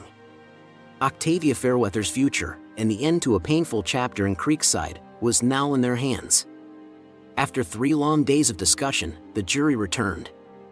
The room was still as the judge read the verdict. Octavia Fairweather was found guilty of aggravated assault, a lesser charge than the attempted murder that the prosecution had wanted. Gasps and whispers echoed around the room. Octavia stood quietly beside her lawyer. She showed no emotion, but her face was calm. The judge, recognizing her clean record and the emotional pressure she had been under, gave her a sentence of 5 years in prison. She would be allowed to ask for release after 3 years. She was also ordered to attend psychological counseling and complete an anger management course. The public reacted in different ways. Some thought the punishment was too light for such a serious act. Others believed it was fair, given everything Octavia had been through. As she was taken out of the courtroom, the full weight of what had happened seemed to fall on her. She knew the path ahead would be long and difficult. Oscar recovered from his injuries, but the experience left deep emotional scars. He moved to a new state to rebuild his life. During Octavia's time in prison, they divorced. They stayed in touch only through formal letters and a few phone calls. Though their bond was broken, some small form of forgiveness began to grow, a quiet understanding of the pain they had both caused and suffered. Cordelia withdrew from the world completely. She stayed alone in her small cottage, seeing no one except for a home nurse who visited now and then. The guilt she carried had changed her, both in body and in spirit. As the town of Creekside slowly began to heal, the story of Octavia, Oscar, and Cordelia stayed in the minds of its people. It served as a painful reminder of how quickly life can fall apart, how easily trust can be broken, and how deep the damage can go when betrayal enters a family. The story asked everyone to look closely at their own lives, to care for the people who trust them, to think before making choices that cannot be undone, and to understand how deeply one decision can affect many lives. In March 2012, the body of a 34-year-old man named Daniel Crawford was found in the honeymoon suite of the Azure Cove Resort in Cackle. His throat had been cut, and the room showed clear signs that a violent fight had taken place. His wife, Sophia Crawford, who was 30 years old, was missing. When the police started to look into the case, they found a very disturbing story filled with cheating, obsession, and betrayal. The events that led to Daniel's death started 6 months earlier, in September 2011. That was when Sophia met Miguel Alvarez, a local diving teacher, during a work trip to Carasa. What began as a secret relationship slowly turned into something much more dangerous. Miguel became obsessed, and that obsession turned a happy honeymoon into a nightmare full of blood and fear. The early morning air in Carasa was heavy and warm, filled with the smell of the sea. The Azure Cove Resort had always been known as a peaceful place where couples and travelers came to relax and escape their problems. But on March 6, 2012, that peace was broken. At 6:45 in the morning, a woman who worked in housekeeping unlocked the door to room number 306. She had been working at the resort for nearly 10 years. That morning, she thought the guests had gone out early for sightseeing and came to clean the room. The Crawfords had checked in just one day before. They seemed like any other couple on their honeymoon. But the room she walked into was nothing like what she had expected. The bed was messy, with the sheets twisted and hanging off the sides. The white bed covers were stained with dark marks. Some stains looked like someone had tried to clean them but gave up halfway. The air had a strong metallic smell that did not match the fresh ocean breeze coming from the open balcony door. Then she saw the body. Daniel Crawford was lying on the floor near the end of the bed. His body was still. A deep cut went across his neck from one side to the other. Blood had spread under his head and into the carpet. His hands were stiff. One was in a half-closed fist, and the other was stretched out, like he had tried to reach for someone or something. The housekeeper dropped the clean towels she had been carrying. Her breath stopped in her chest, and she could not move for a moment. It was the kind of horrible scene she had only seen in movies. It did not belong in a honeymoon suite at a nice resort. Her hands were shaking as she tried to grab the phone in the room. When she called the front desk, her voice cracked. She could hardly speak. Her whole body was shaking, and she felt like she might fall. Help arrived very fast. Security came to the room within minutes. When the first police officers from the Karasa Police Department got there, they blocked off the entire hallway. The hotel guests, many still sleepy, were told to leave their rooms and stay where they were. A few curious guests peeked out from their doors. They whispered to each other, confused about what was going on. But no one could have imagined the horror that had happened inside that room. By 8 in the morning, the crime scene was under control. The police worked fast. Their serious presence looked strange against the calm beauty of the resort. The forensic team stepped over the towels left on the floor, moving carefully around the carpet soaked in blood. Cameras flashed as they took pictures. Small evidence signs were placed near a broken champagne bottle. The sharp pieces of glass sparkled under the lights. It was not clear if the bottle had been used as a weapon or if it broke during the fight. The open balcony doors led to a private terrace with a view of the sea. There was sand on the floor, showing that someone had walked in and out without shoes. There were no signs of forced entry. The lock was still working. The door had been opened from the inside. Then came the first big discovery. Sophia Crawford was missing. She was 30 years old. Her suitcase was still in the room. It was half open, with clothes spilling out. Her wedding dress, the same one she had worn just hours before, was on the floor near the dresser, wrinkled and forgotten. Her phone was gone. Her flip-flops were missing too. So was a hotel key card. But most importantly, Sophia was gone. The hotel's security team helped the police check the video recordings. The officers worked with focus, watching the early morning footage carefully. They moved back and forth through the video, looking for anything strange. It did not take long to find what they needed. At 2:30 in the morning, Sophia appeared on camera. She was walking unsteadily down the hallway, going from her room toward the beach area. She was barefoot. Her dress was loose. She looked like she was in a daze. Everything about her movements seemed strange. She was not alone. A few steps behind her was Miguel Alvarez. He was 36 years old. He had no shirt on. His skin was tan, his body strong. He looked calm. Even though the camera quality was poor, the way they acted showed a close connection.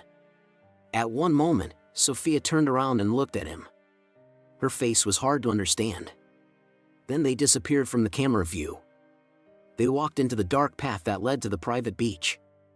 By the time the police arrived at Miguel's villa near the cliffs, the sun was already higher in the sky. The sound of the waves crashing on the rocks was loud, but the silence between the officers was louder as they knocked on the door. Miguel opened the door casually, like he had been waiting for them. His hair was wet, like he had just taken a shower. He looked calm.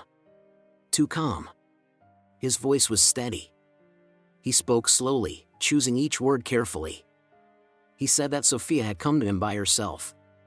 He said they spent the night together at his villa, and that she left just before sunrise. He made everything sound normal and simple. But his body told a different story. There were deep scratch marks on his chest and arms. They were red and fresh. Some of them looked painful, like someone had scratched him in fear or anger. The police saw them right away. When they asked about the scratches, Miguel waited before he answered. He moved his feet, shifting his weight. Then he said the scratches were from a diving accident the day before. But the delay in his answer had already made the officers suspicious. They wrote down everything. The way he spoke. The way he acted. The way his story did not fully make sense. The way Miguel spoke about Sofia in the present tense felt strange. No one had seen her since she walked away with him. On March 8th, the police brought Miguel in for more questions. They looked at the scratches on his body again. The forensic team collected samples from his bed, his bathroom sink, and his trash can. They were looking for anything that could prove Daniel Crawford had been inside that villa. Miguel sat in the interrogation room for hours. His confidence started to fade as the questions became more serious. He kept repeating himself. His story kept changing. He could not keep the details the same. The detectives pushed harder. Where did he go after Sofia left? Why did she go to him that night? Why did the cameras never show her coming back to the resort? Miguel had no real answers. By March 20th, the final clue was found. A shirt with blood on it was discovered in Miguel's laundry. It was hidden under a pile of clothes that smelled like the ocean and sweat. The blood matched Daniel Crawford's DNA. Miguel had no strong explanation. He said he got into a fight earlier in the night before Sofia even arrived. But the security cameras did not show any fight. His neighbors had not heard any noise. And then there was the video footage from 4:15 in the morning. The resort cameras showed Miguel walking back to his villa alone. His face was hard to read. His hands were shaking as he opened his door. He had no cuts or bruises on his face. He did not look like someone who had been in a fight. But his shirt was missing. The police did not need anything else. Miguel Alvarez was arrested. The news spread fast. People on the island were shocked. A honeymoon had turned into a murder case. And the man who used to guide tourists and show them the beauty of Cackle was now accused of a terrible crime. But one question remained. Where was Sofia Crawford? She had disappeared into the night, leaving behind a hotel room full of blood and many unanswered questions. As the sun went down on March 20th, Miguel was in jail. Daniel was in the morgue. And the people on the island all said the same thing. This was never just an affair. This was something much worse. In a tall office building in New York, at the law firm of Harrison and Beckman LLP, Daniel Crawford was well known and respected. He was 34 years old. He worked as a corporate lawyer. He moved with the confidence of someone who had spent years learning how to stay in control. His clients trusted him. His coworkers looked up to him. His wife, Sofia, loved him, at least, she did at first. They had met 5 years earlier in a bookstore. Sofia was wearing her camera around her neck and flipping through a travel magazine. Daniel, with his serious and organized life, was the complete opposite. He liked plans. She liked adventure. That difference made their connection exciting at the start. It felt like two puzzle pieces that should not fit but somehow did. But marriage has a way of showing the cracks. By October 2011, when they had their big wedding, those cracks were already starting to show. Sofia worked as a freelance travel photographer. She was always flying somewhere. One month she was in Thailand, taking pictures of lantern festivals. The next month she was in Italy, taking photos of wide, beautiful vineyards. Daniel, on the other hand, worked long nights. He was often too tired to talk the way they used to. The space between them grew larger. It was not just about distance. It had become something more harmful. Then came Chloe Bennett. She was 27 and worked as a paralegal at his law firm. Chloe was smart and driven. She knew how to succeed in Daniel's world. Unlike Sofia, Chloe was always nearby. There were no missed calls. No canceled flights. No schedules that never matched. At first, it seemed innocent. Long hours at the office turned into drinks after work. Drinks turned into secret meetings at hotels. Daniel told himself it was not serious. He told himself he still loved Sophia. But deep down, he knew the truth. He wanted the excitement. But Sophia had secrets too. In November 2011, just 1 month after the wedding, she met Miguel Alvarez. He was 36 years old. She had traveled to Cackle for work. Her job was to take photos of sea animals for a magazine article. Miguel had been Sophia's diving instructor. His tan skin and rough voice made her forget that she was married. What started as a simple chat near the ocean turned into dinner at sunset, and then a long night at Miguel's villa near the beach. For Sophia, it was just a break. A night where she did not have to be the wife of a man who always seemed too busy. For Miguel, it was something completely different. He fell in love with her right away. After she left, he called her many times, sent messages late at night, and gave her gifts she never asked for. It should have made her feel afraid, but she enjoyed the attention. She told herself she was in control. She believed she could keep the affair from becoming something serious. By February 2012, Miguel started asking Sophia to leave Daniel. He told her they could start a new life together. He said she did not have to be someone's second choice. Sophia laughed and brushed off his words like they were a silly dream. She did not know that Miguel truly believed it. By March 2012, the Crawfords were on a honeymoon they both knew was fake. The Azure Cove Resort in Caraça looked perfect with white sand and private villas by the sea. But Sophia felt trapped. She barely touched Daniel. At dinner, they hardly spoke. She kept checking her phone, reading old messages from Miguel and deleting the new ones before Daniel could see them. Daniel noticed. He did not say anything. He was not the kind of man to ask questions directly. Instead, he watched her. From across their room. From across the dinner table. From the side of his eye as they walked along the beach. He saw how her fingers paused over her phone. He saw that her mind was far away. By 11:30 that night, Daniel was sitting alone at the resort's bar by the beach. He only planned to have one drink, but he kept drinking more. That was when he met Elena Ruiz. She was 25 and worked as a bartender at the resort. She was young, playful, and kind. Her accent was soft. Her smile came easily. She poured another drink, leaned closer when she spoke, and looked at him in a way Sophia had not done in months. It did not take long before Daniel placed his hands on Elena's waist and led her to a quiet corner of the bar. He did not care who saw. He did not care if Sophia saw. But she did. At 11:45, Sophia stood at the bar entrance and saw her husband holding another woman. Something broke inside her. Her heart pounded. Her hands tightened into fists. But she did not say a word. She turned and walked away quickly, heading to the only person who still made her feel something. Miguel. By 12:15, she was standing outside his private villa, out of breath. Miguel had been waiting for this moment for months. He dreamed of it. He imagined it over and over. He believed she would come back. He believed she would pick him instead of Daniel.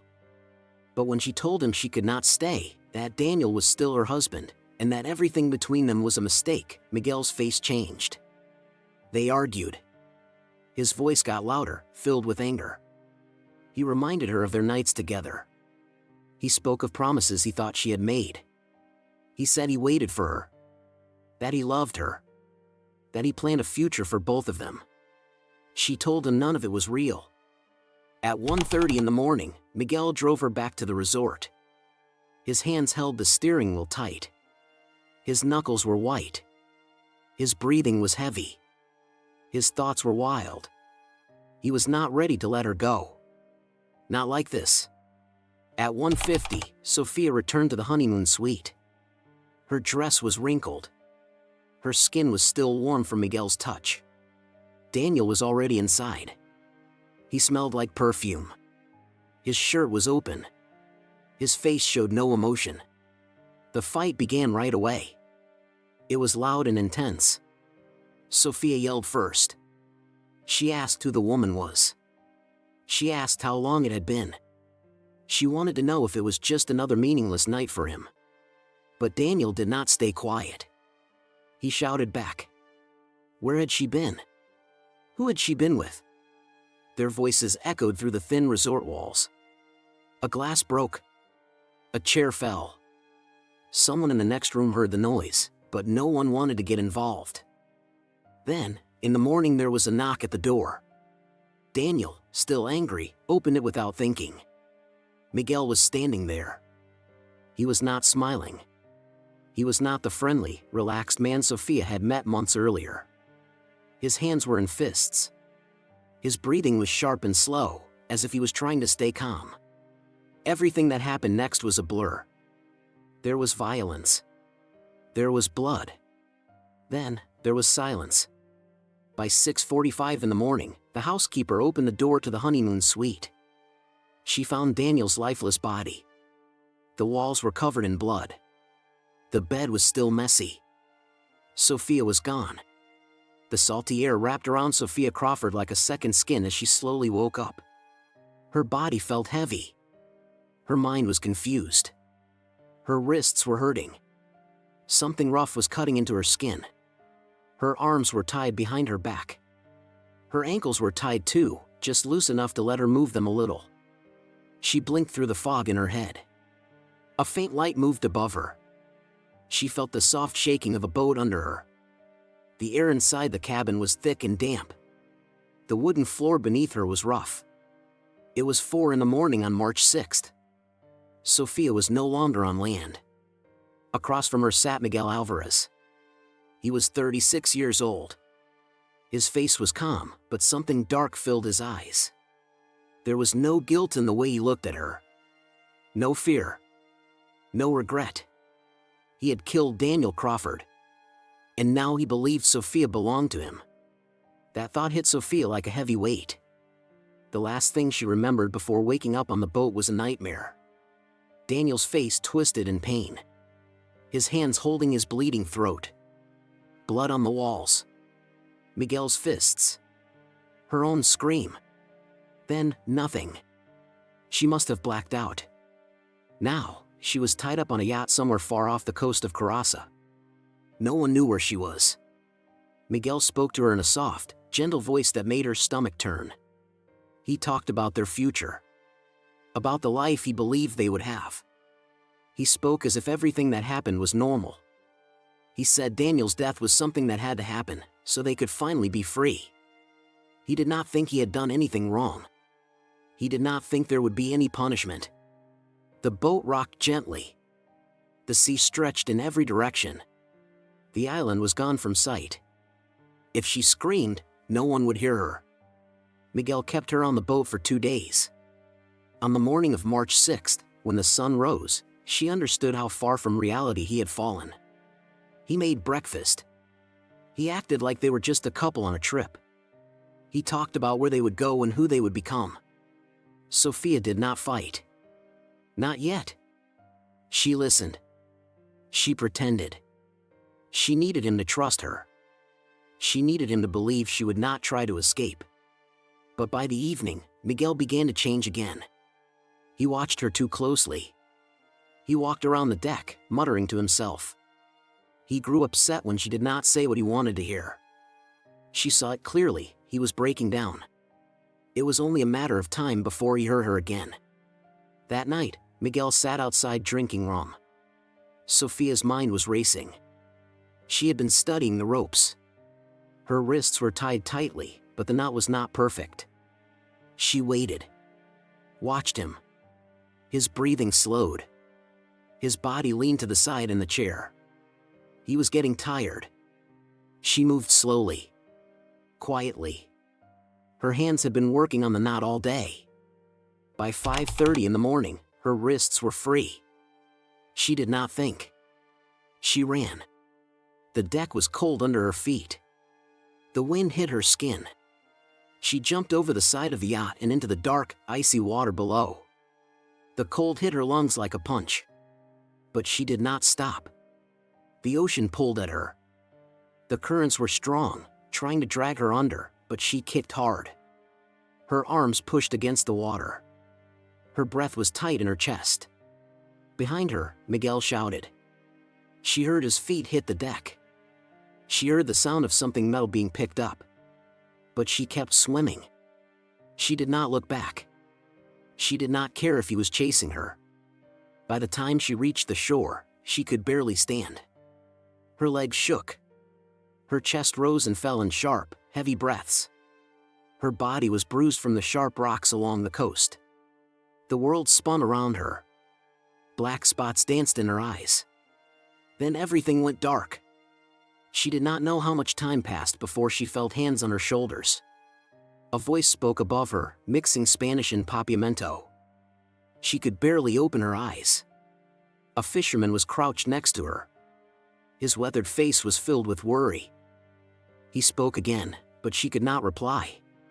Her lips were dry. Her throat burned. All she could do was close her eyes as sleep pulled her away. By March 20th, Miguel was in police custody. The authorities had moved quickly. They already suspected him from the beginning. But Sofia's escape and survival confirmed everything. During the final interrogation, Miguel showed no guilt. He spoke just one sentence again and again, his voice calm and steady. She was supposed to love me. Those words chilled everyone in the room. Sofia had survived. But something deep inside her had broken. When news of Daniel Crawford's murder and Sofia's kidnapping reached the media, it became one of the most talked about stories of the year. The case had everything. A picture-perfect couple hiding secrets. An affair that turned into obsession. A killer who believed that love meant control.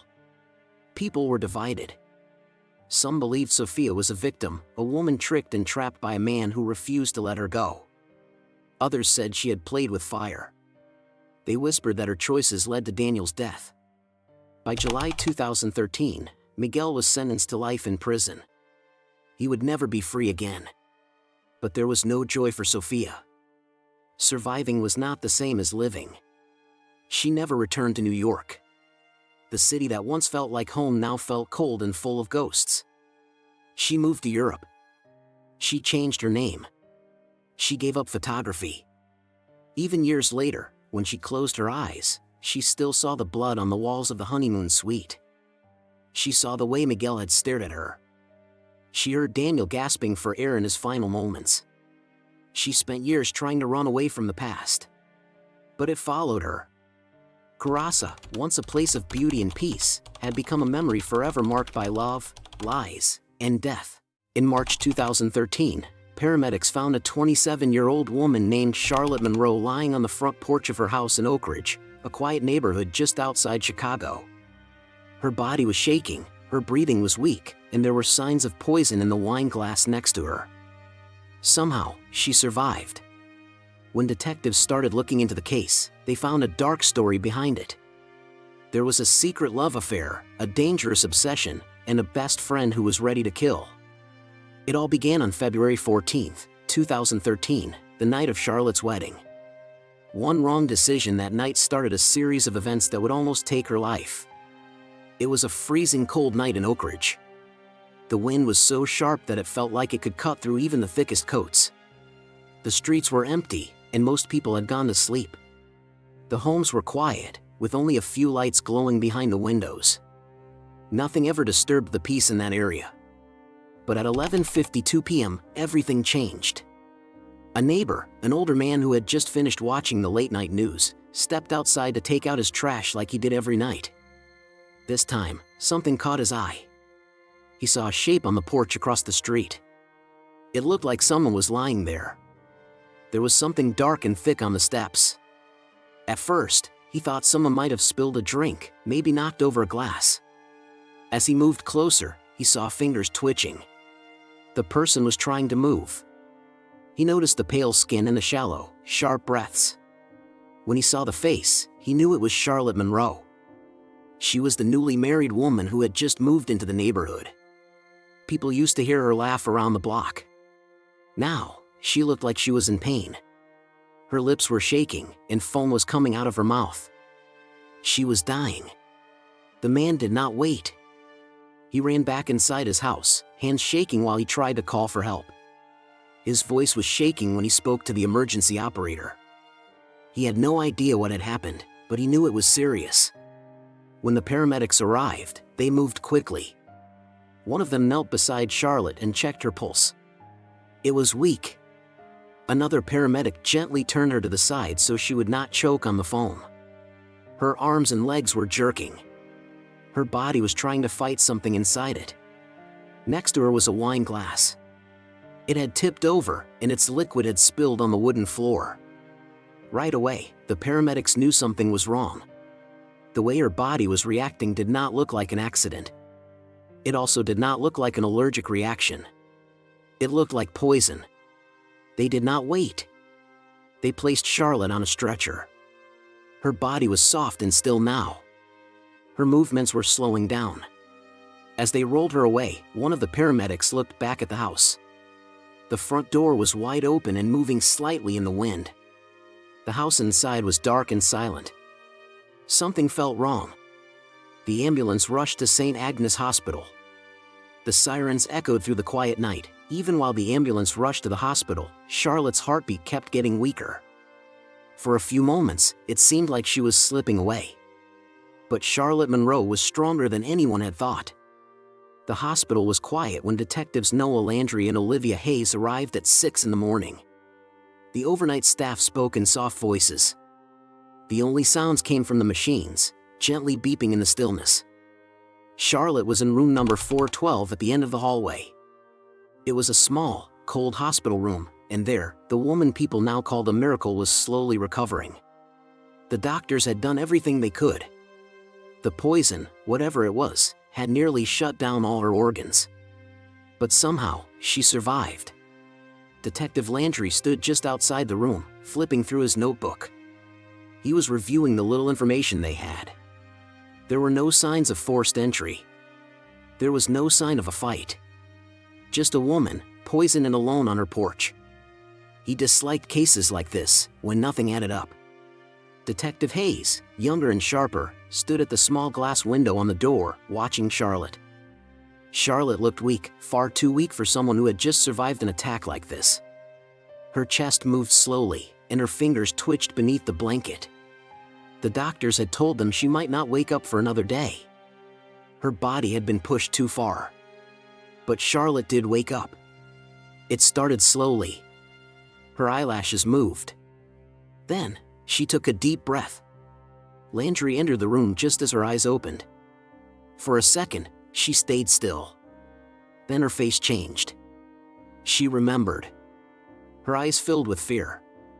Landry had been in this job long enough to know what terror looked like. Charlotte opened her mouth to speak.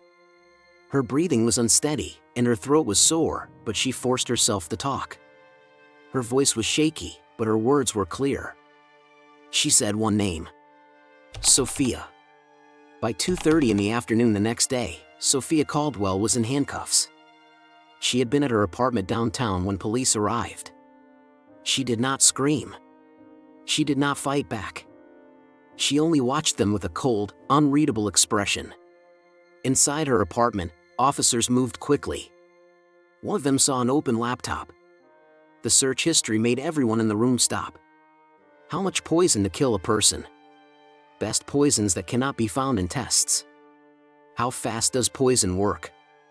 Then, there was a text message. It was from Daniel Monroe, Charlotte's husband. It was short. A warning. If you keep this baby, I will tell her everything. Now, everything made sense. Charlotte had been poisoned by someone she had trusted. Someone she had known for many years. Her best friend. And now, that best friend was being taken to jail. Her hands were tied behind her back. She said nothing as reporters shouted questions. She stayed silent as the cameras flashed. Her face appeared on every news channel in the city. Sophia Caldwell had tried to kill her best friend. And now, she would have to face the consequences. February 14, 2013, had started as a day of celebration. It was a day filled with love and promises. Vows were spoken beneath the soft colors of a winter sunset. The wedding had looked perfect. Too perfect. It was the kind of beauty that seemed fake, like something painted to hide the truth. Charlotte Monroe had smiled brightly that day.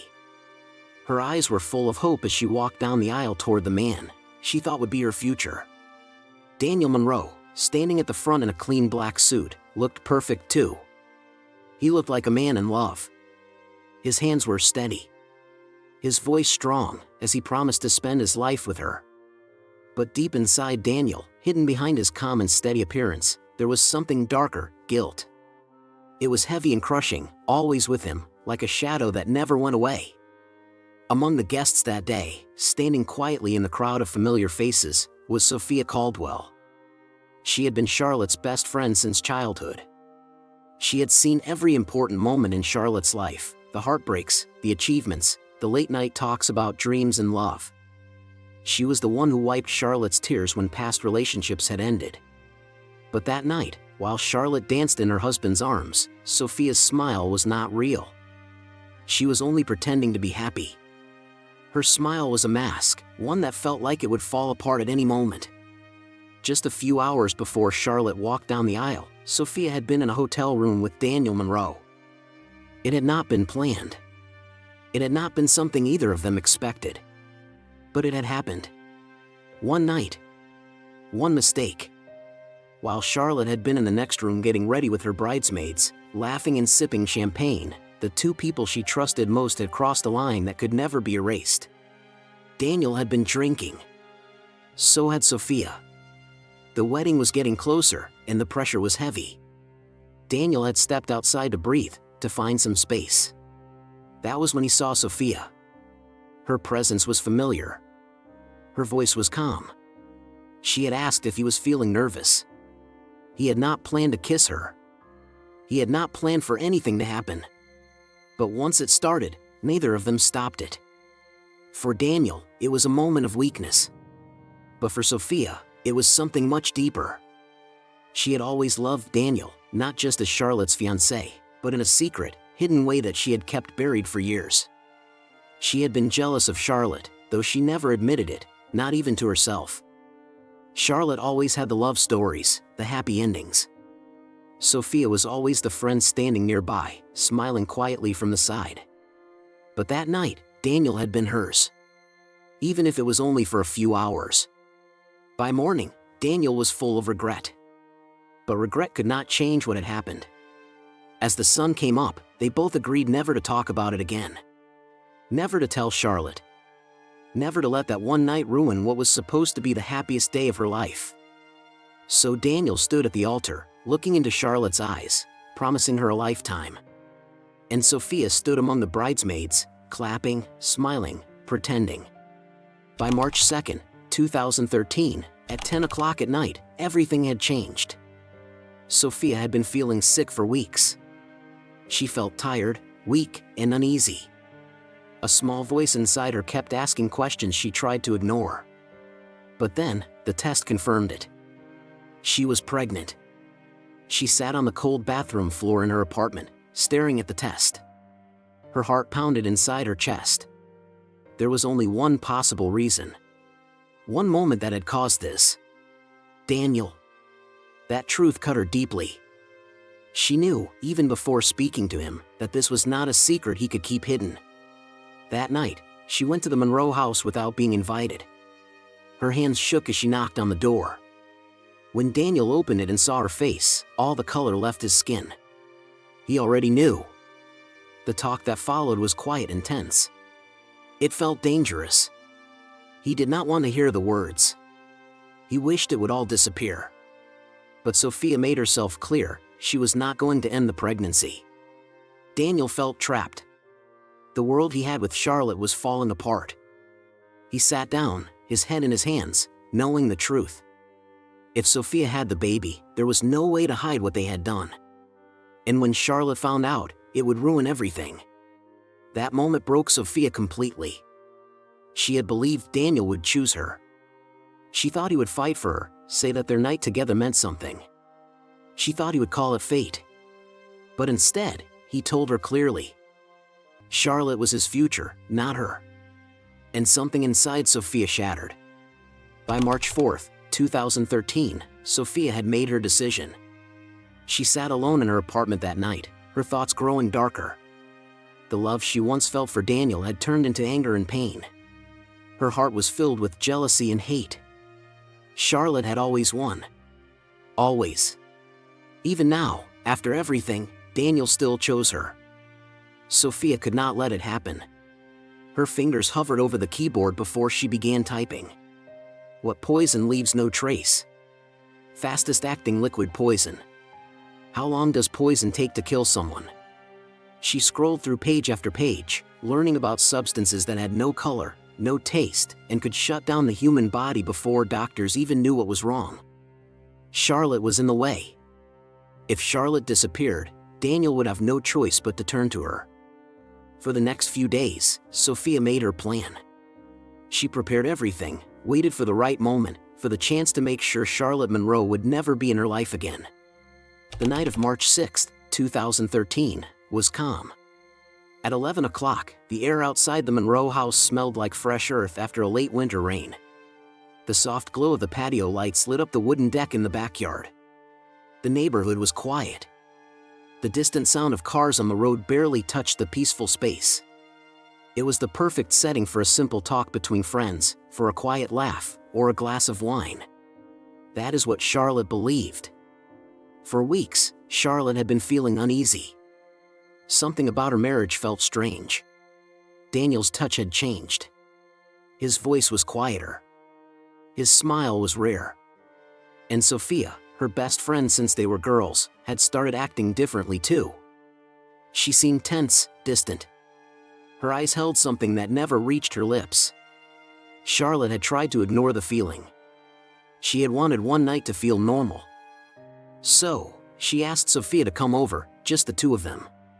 Like old times. A girls' night, she called it. Sophia agreed without hesitation.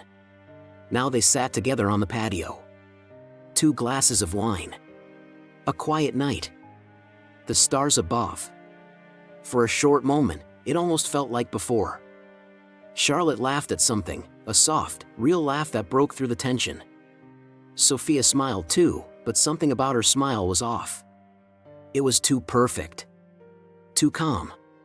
Her hands did not shake as she lifted the wine glass and handed it to Charlotte. Her voice was gentle. Her tone friendly. Charlotte accepted the glass without a second thought. The first sip was smooth. The second even better. But then, everything changed. The pain started small, a tight feeling in her stomach. At first, it felt like nothing. But it grew quickly. Her throat tightened.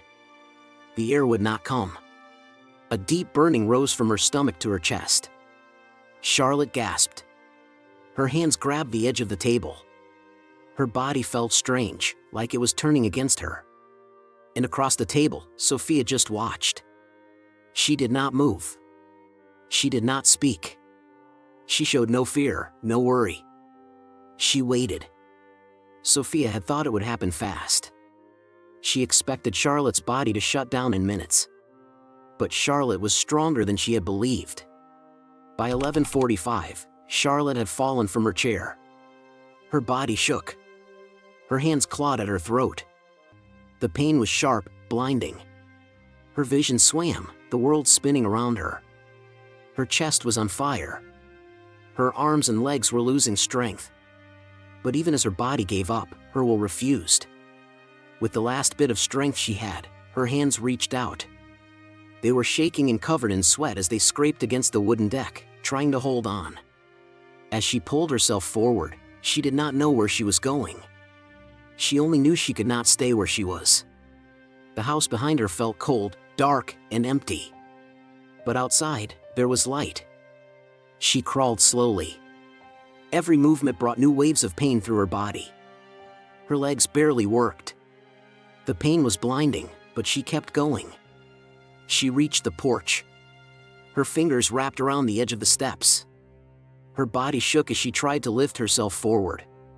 The air outside felt different, cooler, cleaner, but it was still not enough. Her lungs refused to work. Her stomach burned like something was tearing her apart from inside. The darkness was growing stronger. She was fading. The last thing she saw before everything went black was a flash of headlights, the shape of someone running toward her, and a voice calling her name. Then, silence. By the morning of March 9, 2013, everything had changed. The arrest was quick. Sophia Caldwell, once a trusted friend, was taken from her apartment by detectives who had spent 2 days putting the truth together. There was no doubt anymore. The evidence was strong. Charlotte had survived. And in those painful hours at the hospital, she had spoken the name of the person who tried to kill her. The detectives found everything. The online searches, clear and planned out. Questions about poison, how it worked, how fast it could kill. They found text messages between Sophia and Daniel Monroe, full of tension and fear. The wine glass, once part of a peaceful evening, now carried the fingerprints of someone who tried to commit murder. At first, Sophia denied it. She tried to explain it away. She said it was not true. But the truth was clear in her voice, in her shaking hands, and in the way she could not meet their eyes. When she could no longer fight it, her voice broke. She said it was never supposed to happen this way. But it had. And there was no way to change it now. By June 2013, the trial ended. The courtroom was full.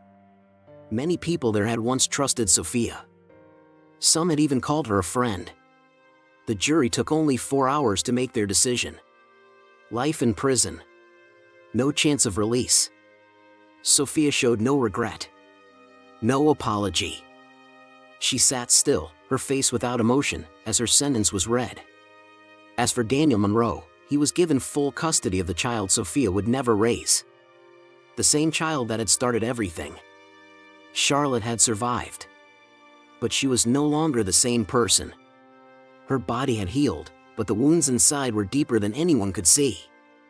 She had once trusted too easily. She had loved too deeply.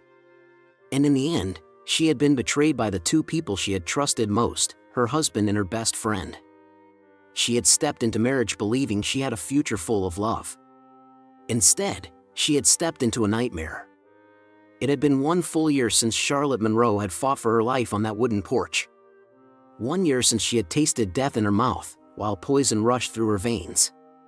1 year since Sophia Caldwell, someone she had once called family, tried to take her life away. March 2014 arrived quietly. The cold winds of winter had turned into soft breezes. Flowers were blooming again. But inside Charlotte's new home, the air still felt heavy. She had moved 6 months earlier, far from Oak Ridge, far from the whispers, far from the stares of neighbors who still looked at her like a ghost. But even in a new city, in a house with no memories, sleep still refused to come. The nightmares stayed. Some nights, she woke up gasping for breath, feeling like poison still burned her throat. Her hands reached for sheets instead of the porch floor. Other nights, she heard voices that were not real. A whisper. A memory. A betrayal she could never forget. She tried to move on. She tried to build a new life. But the past was always there, just under the surface. And then, on a quiet morning, in March 2014, the letter arrived.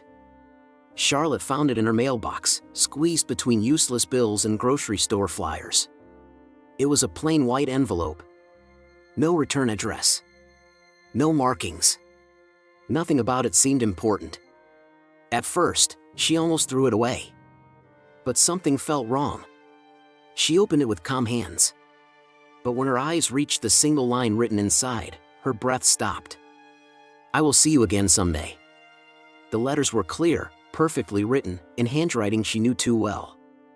Charlotte's fingers shook. Her heart pounded in her ears. The room around her became blurry.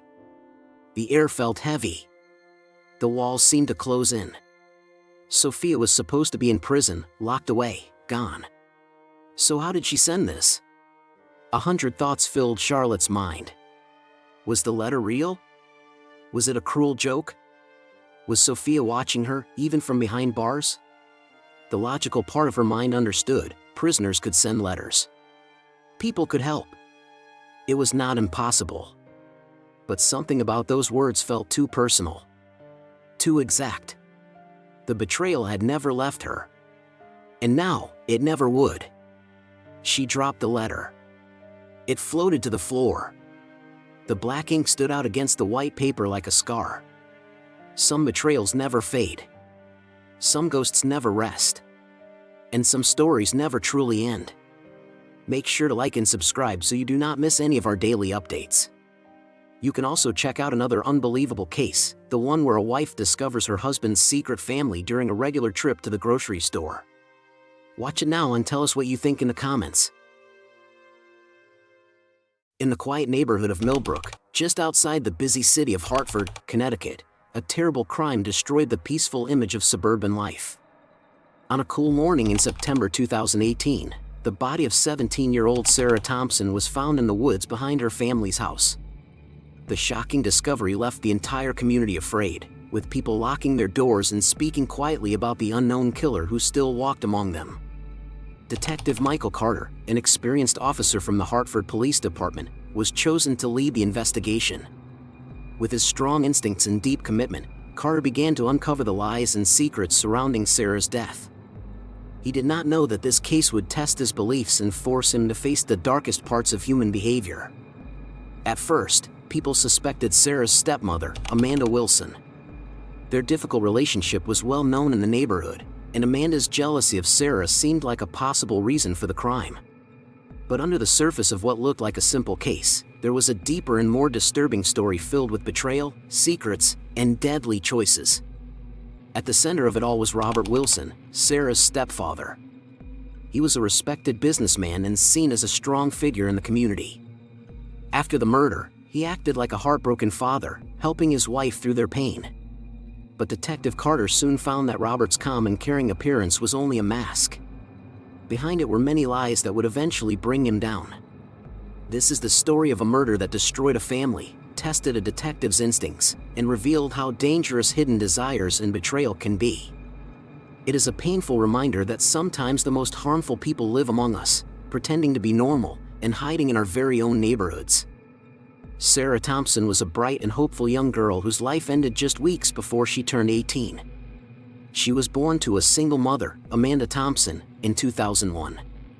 Sarah was curious and loved to learn. From a young age, she enjoyed art and literature. Her teachers often praised her for her creative mind and thoughtful writing. Her drawings were displayed in her high school, and she had recently started taking photos, capturing the beauty of the woods behind her home, the same woods where her life would later be taken. Although Sarah did well in school and had strong talents, her life at home was not easy. When she was 12, her mother married Robert Wilson, a successful businessman. At first, Sarah was happy with the new stability, but as she became older, her relationship with Robert began to suffer. Friends described Sarah as kind and brave. She had a small group of close friends and was known for speaking out against bullies at school. Her best friend, Emily Chen, said Sarah dreamed of becoming a journalist and studying at NYU. She wanted to discover hidden truths and report them to the world. Sarah's connection with her mother was complicated. For many years, Sarah had been Amanda's whole world. But after Robert entered their lives, Sarah felt her mother gave more attention to her new husband. This created tension and emotional distance between them. In the months before Sarah's death, their relationship had become more strained. The people close to Sarah began to notice changes in how she acted. She became quiet and spent more time alone, either in her room or walking through the woods with her camera. Her art started to show darker emotions, and her schoolwork, which was usually very neat, began to slip. Her best friend Emily said that Sarah seemed distracted and worried. But when anyone asked what was wrong, Sarah would just smile in a way that did not feel real and quickly change the subject. What no one knew was that Sarah had found a secret, one that would end her life. Because of her curious nature and strong desire to find the truth, Sarah had discovered something dangerous. Someone was ready to kill in order to keep that secret hidden. Sarah Thompson's life, filled with dreams and a bright future, ended just before she turned 18. Her death left the whole community in pain, and the mystery behind it shocked everyone in Millbrook. Robert Wilson was 45 years old when Sarah died. He appeared to be the picture of success in suburban life. He was a confident and respected financial advisor in Hartford. Many wealthy people trusted him with their money. He looked professional and spoke with confidence. He was involved in the community, worked with the Chamber of Commerce, and helped coach the local youth soccer team. Robert grew up in a working-class family in Boston. Through hard work, charm, intelligence, and strong ambition, he built a better life for himself. He met Amanda Thompson at a charity event in 2012. Their quick romance led to marriage just 8 months later. From the outside, he looked like the perfect husband and stepfather, giving Amanda and Sarah a stable and wealthy life. But behind that image of success, Robert had secrets. His marriage with Amanda had become cold, and he started having an affair. For over a year, he was in a secret relationship with Elena Gonzalez, the wife of his neighbor and friend, David. Robert felt alive with Elena. He believed he shared a deep connection with her, something he never had with Amanda. They met in private whenever their partners were away, either working or running errands. Robert became very skilled at lying and hiding his double life. As Sarah grew older, Robert started to feel nervous around her. She was sharp and noticed small details. He was afraid she might find out about his affair. So he began avoiding her, skipping family meals and events. He made excuses and tried not to be alone with her. To most people, Robert seemed friendly and generous. David Gonzalez, who did not know about the affair, called Robert the best neighbor and a true friend. Robert's clients trusted him because of his smooth talk and strong results.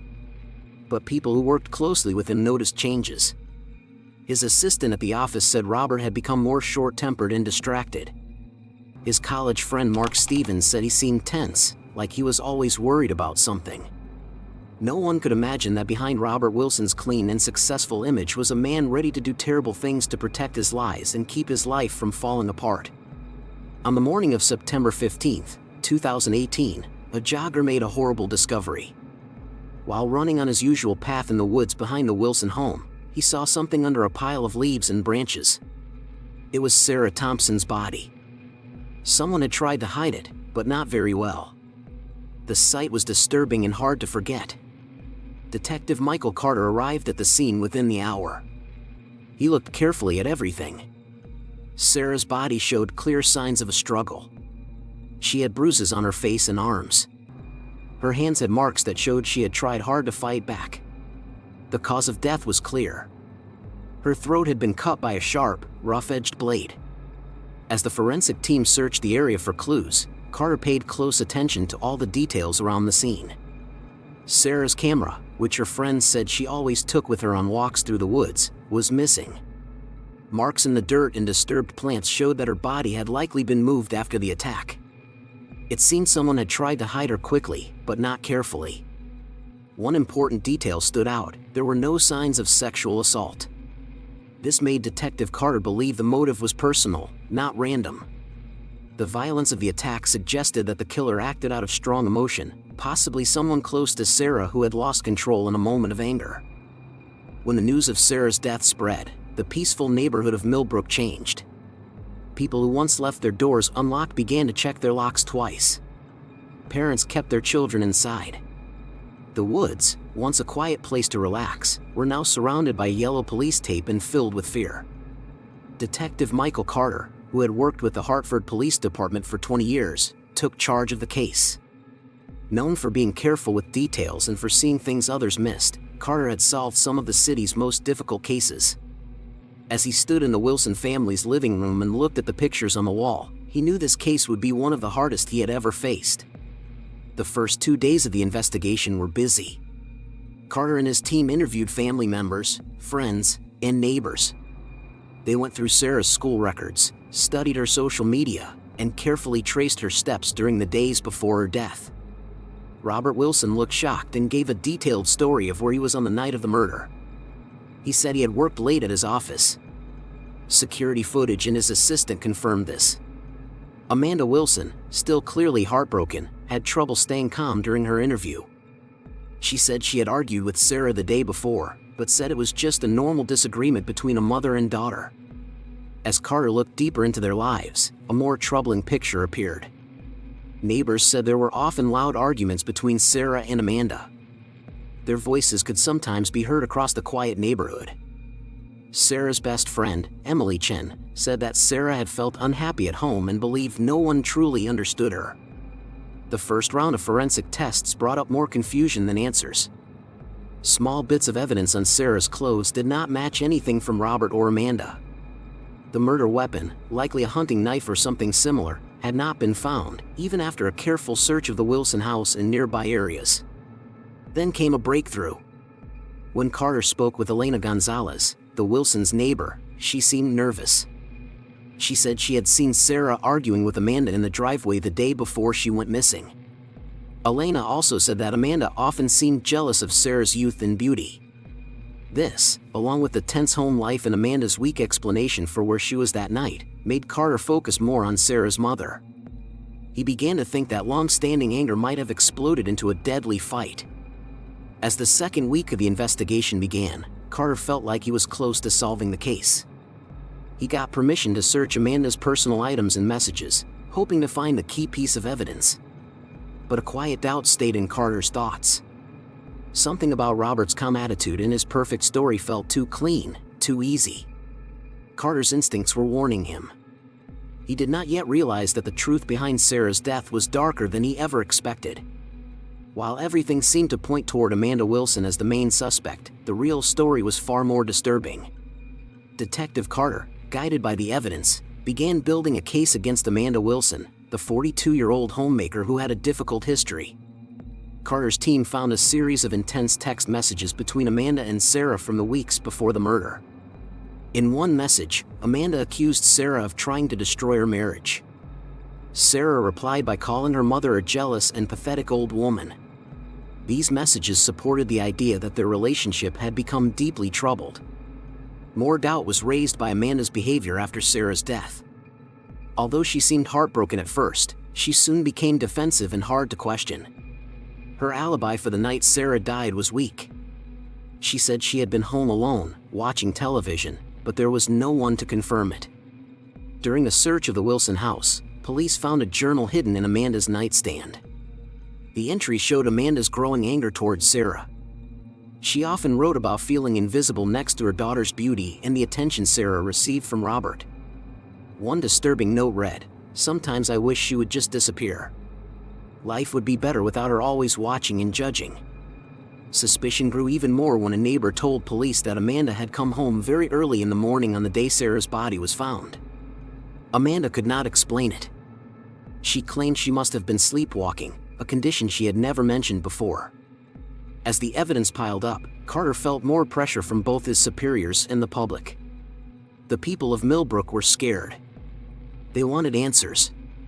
Amanda Wilson, once seen as a grieving mother, was now viewed with anger and suspicion. Carter believed Amanda might be guilty, but he still felt unsure. Something about the way she acted during questioning, her fear and confusion, did not match what he expected from someone capable of such a violent crime. Still, with the information in front of him, he moved forward with the arrest. 3 weeks after Sarah was found, on a rainy Tuesday morning, Amanda Wilson was taken into custody. As officers led her away in handcuffs, she cried out that she was innocent. Her voice echoed through the silent neighborhood. Robert Wilson stood at the door, watching without emotion as his wife was taken to the police car. Carter did not know it yet, but he had fallen for a clever trick. The real killer was still free, using the arrest to hide what he had done. The case against Amanda seemed strong, but Carter's doubts would not go away. The truth started to come out when Carter noticed something unusual in nearby security footage. Robert's car had left his office parking lot much earlier than he said on the night of the murder. This small detail had been missed before. Carter became suspicious and started to look more closely into Robert's life. He spoke again with Robert's coworkers and clients, focusing on his actions and personal connections. During a talk with Robert's assistant, Carter learned something important. Robert had been making secret trips to a coffee shop far from his office, always during lunch breaks. Carter then placed the coffee shop under surveillance. What he saw confirmed his fears. Robert had been meeting with Elena Gonzalez, the wife of his neighbor and close friend, David. The way Robert and Elena acted showed they were much more than friends. They were having a secret relationship. Carter had now uncovered Robert's hidden affair. With this new truth, he asked Elena for another interview. This time, when shown proof of her relationship with Robert, Elena broke down. She admitted the affair had lasted over a year. They would meet in secret whenever possible. Overcome with guilt, Elena confessed she had lied in her first statement to protect Robert. Her confession changed everything. She confirmed they had met the night of Sarah's murder, directly going against Robert's claim that he was working late. This destroyed the timeline Robert had carefully built. Carter kept digging and found even more secrets. Bank records showed Robert had looked into moving large amounts of money overseas. Emails between Robert and Elena spoke of a future together, away from their current lives and responsibilities. Now, Carter faced a serious question. Could Robert Wilson, the man who appeared to be a grieving stepfather, actually be Sarah's killer? The motive was not fully clear, but Robert's perfect image was falling apart. Carter realized he had been so focused on Amanda that he nearly missed what was happening right in front of him. The turning point came from an unexpected place. Sarah's best friend, Emily Chen, came to Carter holding a small leather diary, Sarah's personal journal. Emily, feeling guilty, admitted she had kept the diary hidden because she did not want to damage her friend's memory. But now, with Amanda being blamed, she felt the truth needed to come out. Carter spent the night reading Sarah's private thoughts. The diary showed a young girl who had slowly discovered a terrible secret. Months before her death, Sarah began to suspect her stepfather was having an affair. She wrote about strange text messages, secret phone calls, and Robert's odd behavior. The most serious entry came just 3 days before she died. In shaky handwriting, Sarah wrote that she had followed Robert one night and saw him holding Elena Gonzalez in a way that made it clear they were more than just neighbors. She felt disgusted and betrayed. She did not know if she should confront him or tell her mother. This gave Carter a clear motive. Sarah had found out about the affair. If she had spoken out, Robert stood to lose his marriage, his business, and his good name. His entire life was built on the way others saw him. Sarah had the power to destroy it all. With this new understanding, Carter asked for another full examination of Sarah's clothes. This time, the results were different. Experts found fibers on her jacket that matched a rare type of wool used in Robert's expensive suits. Also, Sarah's phone records showed several short calls to Robert's office on the day she disappeared. These might have been her trying to confront him or arrange a meeting. One more discovery sealed the case. Carter found that Robert had bought a hunting knife from a local shop just a week before Sarah died. That knife was now missing from the house. It was the same kind of weapon the killer had used. Now everything made sense. Robert had lied to his family, his friends, and the police. He had cleverly pointed suspicion at Amanda, using her anger and troubled history as cover. Carter felt both impressed by Robert's planning and sickened by how coldly he had acted. Robert had taken the life of his own stepdaughter just to keep his secrets hidden. With all the evidence now pointing at Robert, Carter knew he had to act fast. The man once praised as a leader in the community was now seen for who he really was, a clever and heartless murderer. Carter decided to face Robert directly, but not at home. He would go to Robert's office, far from reporters and watching neighbors. It was time to bring the truth into the light. The Wilson home, once full of tension and secrets, now stood quiet. Meanwhile, Detective Carter and his partner walked into the elegant office of Robert Wilson's financial advisory firm. They found him calmly meeting with a client, appearing as if nothing in his life had changed. He looked like a true professional, calm, polished, and in control. When Carter asked to speak with him privately, Robert did not resist. In a low voice, barely louder than a whisper, Robert began to talk. Slowly at first, then faster, the truth began to spill out. He told Carter about Sarah confronting him in the woods. She had threatened to tell Amanda and Elena's husband about the affair. He described the fear that gripped him in that moment, the fear of losing everything he had built, his career, his reputation, and his life as he knew it. With tears falling down his face, Robert said he had panicked. In that panic, he lashed out. He did not plan to kill Sarah, but when it happened, he chose to make sure she would never speak again. His words were filled with guilt and self-hatred. He explained how he had carefully set everything up to make Amanda look guilty. He knew about the history between her and Sarah and used it to mislead the police. When Carter finally placed him under arrest, Robert did not resist. His only words were soft and broken. "Do not tell Elena. Please, do not let her know what I have done." The man who had once been praised and respected was led out of his office in handcuffs. Everything he had created fell apart in an instant. The truth had come out, and there was no way to hide from it anymore. After a 2-week trial, the jury needed only a few hours to reach a decision. Robert Wilson was found guilty on all charges, including first-degree murder. The judge, speaking firmly, said the violent nature of the crime and Robert's effort to mislead the investigation showed coldness and cruelty. Robert was sentenced to life in prison without any chance of parole. Justice had been served. But for the people who had loved Sarah, the pain would not fade quickly. Amanda had lost her daughter. Emily had lost her best friend. And an entire community had lost its sense of safety. In the end, the case of Robert Wilson became a reminder of how strong the human spirit can be, even in the face of deep loss. It showed the power of never giving up on the truth. And most of all, it proved that Sarah's voice, though silenced, still had the power to reveal everything. In a quiet neighborhood in Maryland in the year 2012, Maria Jenkins was known as a good wife and a loving mother. She gave her full attention to her husband Richard and their 2 children. She worked hard to create a peaceful and caring home for her family. But behind the happy image of their family life, Maria was hiding a painful truth. Her husband was being unfaithful. Maria had known about the other woman for several months. At first, she thought about forgiving him because of their children. But as time passed, it became too difficult. Richard did not feel sorry, and Maria decided it was time to stop pretending. To the outside world, Maria always looked like someone who believed in strong family values. She grew up in a small town where she watched her parents stay together through hard times. Her mother was gentle but strong, and once told Maria that love means staying together even during tough days.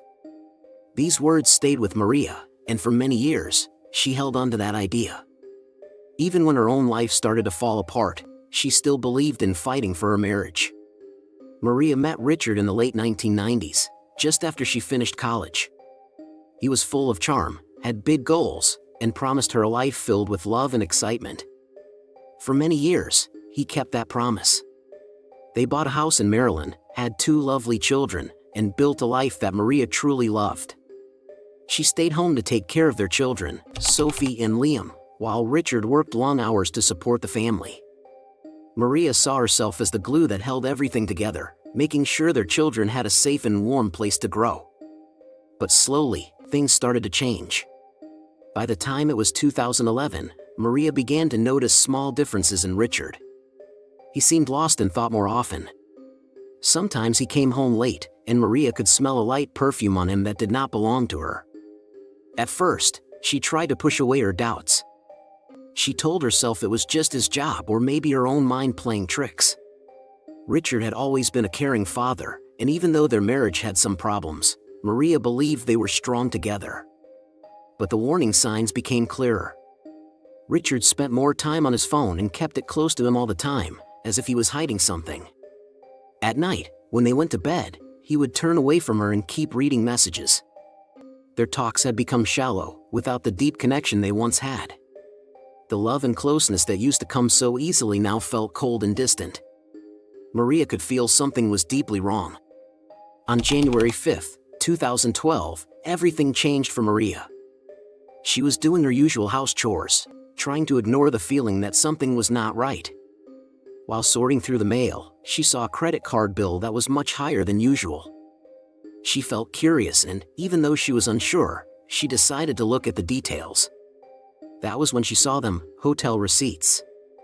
Her hands shook as she read the charges. These were not from just one night. There were many visits over the past few months, all to the same hotel. It was a place Richard had no reason to visit. Slowly, the truth began to settle in Maria's mind. Still, she did not act right away. She knew she needed more than just a feeling and some hotel charges to speak to him. Over the next few weeks, Maria began watching more closely. She checked his phone when he was asleep, making sure not to leave any sign. What she found confirmed her fear. Richard was seeing someone else. The pain hit her hard. Even then, she said nothing. She chose to collect proof. She took pictures of him leaving the house at strange times. She saved conversations between him and the other woman. She even saw moments where he lied about work and came home early. By February, Maria had everything she needed. But she stayed quiet. She still loved Richard, or maybe she loved the person he used to be. She did not want to break their home. A part of her still hoped he would realize his mistake before it was too late. On February 15th, after many nights without sleep and rising sadness, Maria finally decided to speak to him. The children were asleep, and the house was quiet. The only sound was the heater making a soft noise. Maria's heart beat fast as she walked toward Richard, who was sitting in the living room, unaware of what was coming. She had practiced what to say many times, but when she spoke, the words did not come out smoothly. Richard reacted just as she feared. At first, he denied everything. He said she was imagining it, that he had been working or meeting clients. But when Maria showed him the proof, he could not hide anymore. He broke down. He asked for forgiveness. He blamed stress, work, and life. Maria felt hurt but also saw a small light of hope. Maybe this would wake him up. Maybe now things would change. But they did not get better. In the following weeks, Richard's behavior changed again. He became distant and unfriendly. When Maria tried to talk about it, he blamed her. He said she cared too much about the children and not enough about him. By the third time they argued, Maria knew Richard was not sorry. He was not going to change. Now, he was trying to make her feel guilty. Maria could not sleep. Her mind kept repeating the fights, the lies, and what would happen to their children. Sophie and Liam were everything to her. She did not want their family to fall apart. But every time she looked at Richard, she saw a man full of lies, a man who did not feel bad about what he had done. Then came the final moment. On March 3rd, Maria had gone to the store for groceries. When she came home, Sophie ran to her with a question. The little girl had seen something strange. While Maria was gone, Richard had brought another woman, Lisa, into their home. Sophie, only 6 years old, had seen them sitting close together in the living room, even hugging. Maria's heart broke. Her daughter did not understand what she had seen, but the moment was enough to destroy any hope Maria still had. This was no longer just a mistake. Richard had crossed a line. He had brought his affair into their home and into their children's lives. That night, Maria lay in bed and could not sleep. She knew what she had to do. She would collect every bit of proof she had. When the time was right, she would reveal everything. She was done giving second chances. This was the start of the end for Richard. By early March, Maria knew there was no going back. The betrayal she once tried to forgive had turned into something stronger, a decision to take back her life. For years, she had given everything to build a family, a home, and a future. Now, it was time to protect herself and her children. She once believed her home was a safe place, but Richard, the man she once trusted, had turned that belief into a lie. He had not only hurt her, he had also disrespected the home they built together. Most painful of all, he had brought his betrayal into the lives of their children. That was something Maria could never forgive. On the night of March 6th, when Richard left for another business trip, Maria sat alone at the kitchen table. Her hands held a coffee cup tightly while her thoughts raced. She no longer cried.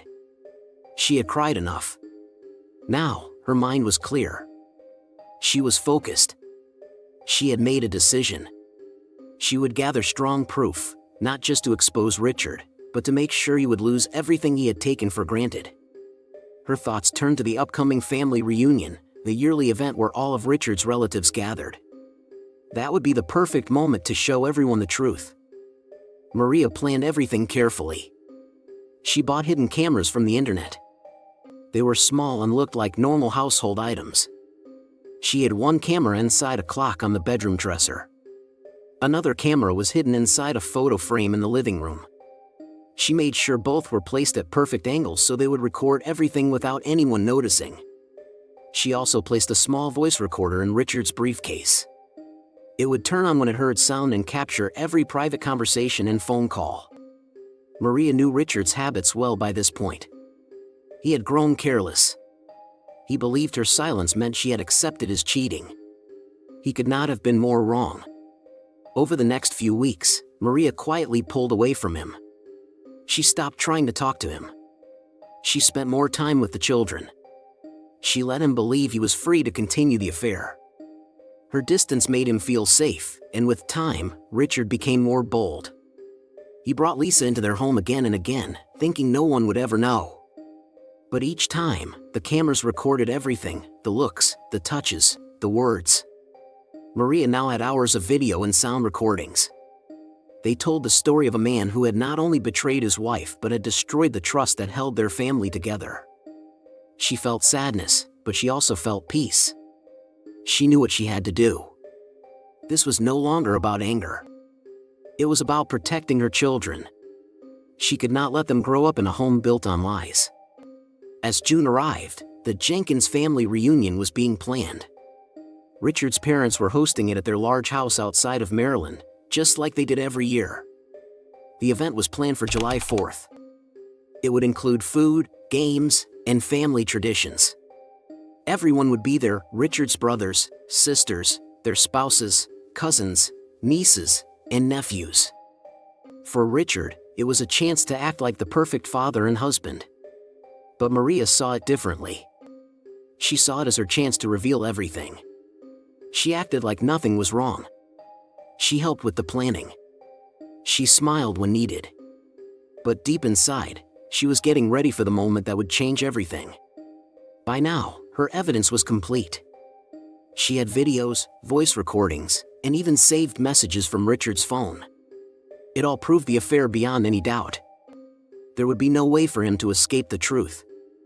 She decided the family reunion would be the place where she revealed it all. She had stayed silent long enough. She had suffered enough. She wanted to tell the truth in front of the people who believed Richard was a good man. She wanted them to see who he really was. On the morning of July 4th, the sky was clear and warm. The smell of fresh grass was in the air. Richard's parents' house looked beautiful. The backyard was wide, with big trees offering shade. Picnic tables were set up, and children ran around laughing. Maria arrived with Richard and the children.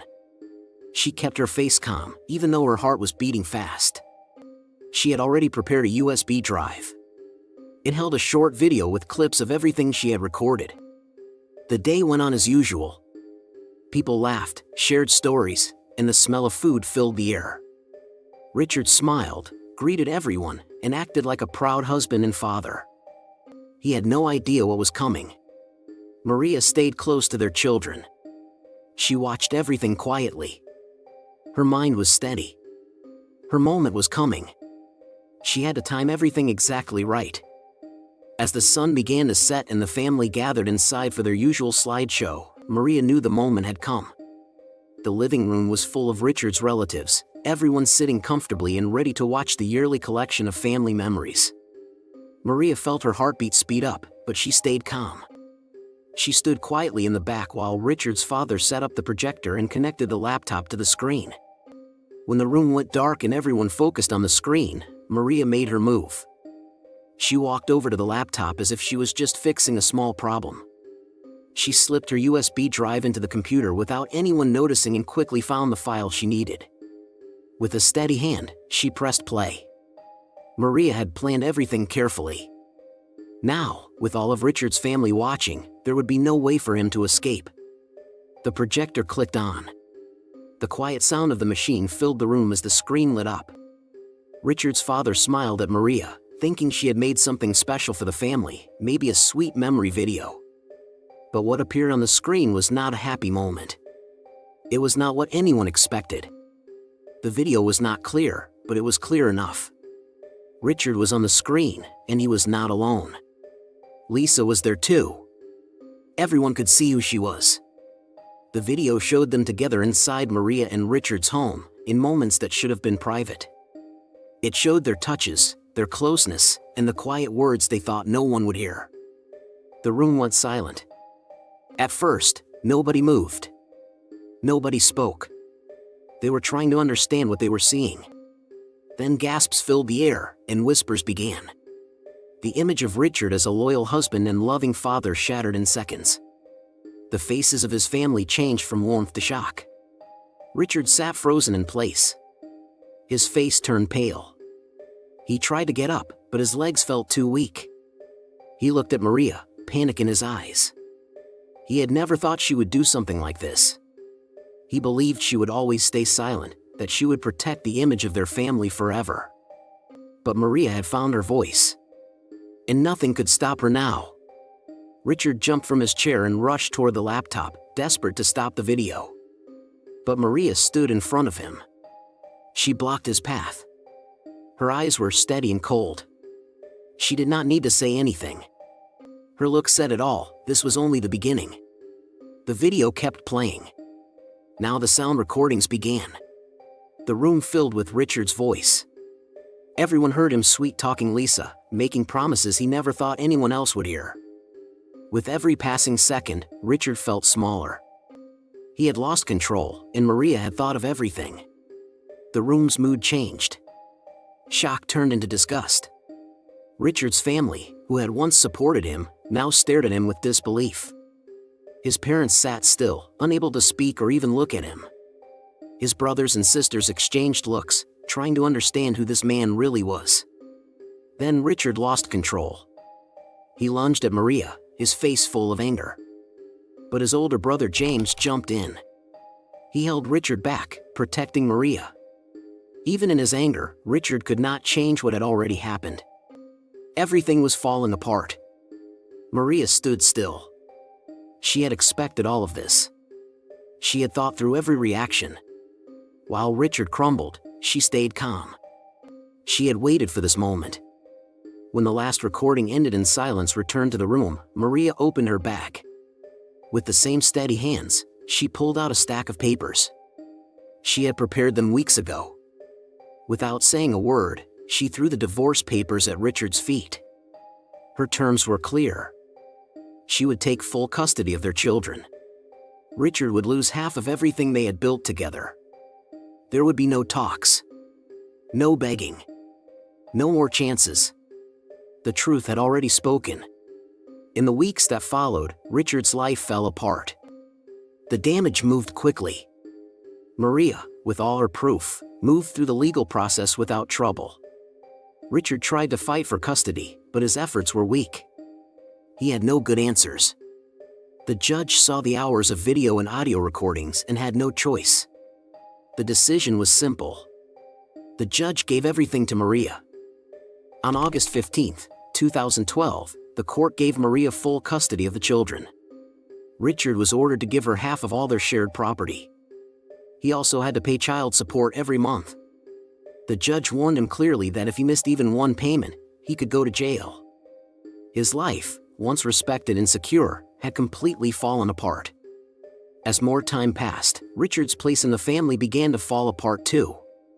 His parents, who once supported him, could no longer look at him the same way. His brothers and sisters kept their distance, embarrassed by the shame he had brought to their family. Richard, a man who once seemed to have everything, was now left alone and without support. For Maria, the journey had been painful, but it also brought her peace. She had spent years trying to be the perfect wife, giving up her own happiness for the sake of their family. Now, she was finally free. Free from the lies. Free from the pain. Free from the heartbreak that had worn her down for so long. She focused all her energy on her children and on building a better future for them. Richard, however, began to fall apart. The affair had taken everything from him, his family, his good name, and his self-respect. Every time he made the child support payment, he was reminded of everything he had lost. His anger grew, and he could not find a way to fix the life he had destroyed. Maria, on the other hand, kept moving forward. Her children and her community gave her strength. While the pain from the past had not disappeared completely, she had taken back control of her life. She no longer had to pretend. She no longer had to be the perfect wife. She was free to be herself. Richard was left behind, forced to live with the outcome of his choices. He would always remember the day his secrets were revealed to everyone. What once looked like a perfect family life had been destroyed by his own actions. The family reunion, once a time for joy, would forever be remembered for betrayal. For Maria, the memories still carried pain. But more importantly, they showed how strong she had become. She had broken free from a cold and empty marriage. And now, she was ready to live a life that was truly her own. Hi guys, today, I'm going to tell you about a very sad and shocking story. On December 20th, 2017, a press conference was held. Mark Perez, a special agent from the Florida Department of Law Enforcement, shared big news about a man named Mike Williams. Mike was a real estate appraiser in Tallahassee. People thought he had drowned while duck hunting at Lake Seminole on December 16, 2000, and that alligators had eaten his body. But Mark Perez told everyone, Mike Williams did not drown. He was not eaten by alligators. He didn't run away and leave his wife and baby daughter behind. He was murdered. Perez said they couldn't share all the details yet because of the investigation, but they had informed Mike's family about the new findings. This story is not just about a crime. It is also about love, betrayal, cheating, greed, and a strong mother who never gave up. For more than 17 years, Mike's mother, Cheryl Williams, didn't believe her son had drowned. She kept asking the police to look into the case. She believed with all her heart that someone had done something wrong to her son and that the truth would come out. Cheryl said, "I had two choices, to believe he was alive or dead. I chose to believe he was alive, and that's what kept me going." Many people called her crazy, but if she had stopped trying, no one would have found out the truth.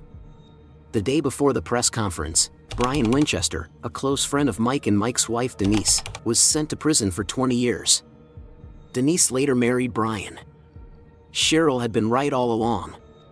Justice was finally happening. Back in the year 2000, Brian and Denise were having an affair that started in 1997. That secret relationship led to murder.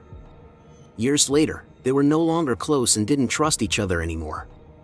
Brian became scared that Denise would tell the police what really happened, so he attacked her.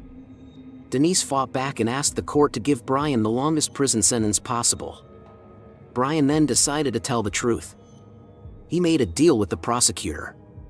In 2017, he was given 20 years in prison for kidnapping Denise, but he avoided a life sentence by helping in the murder case.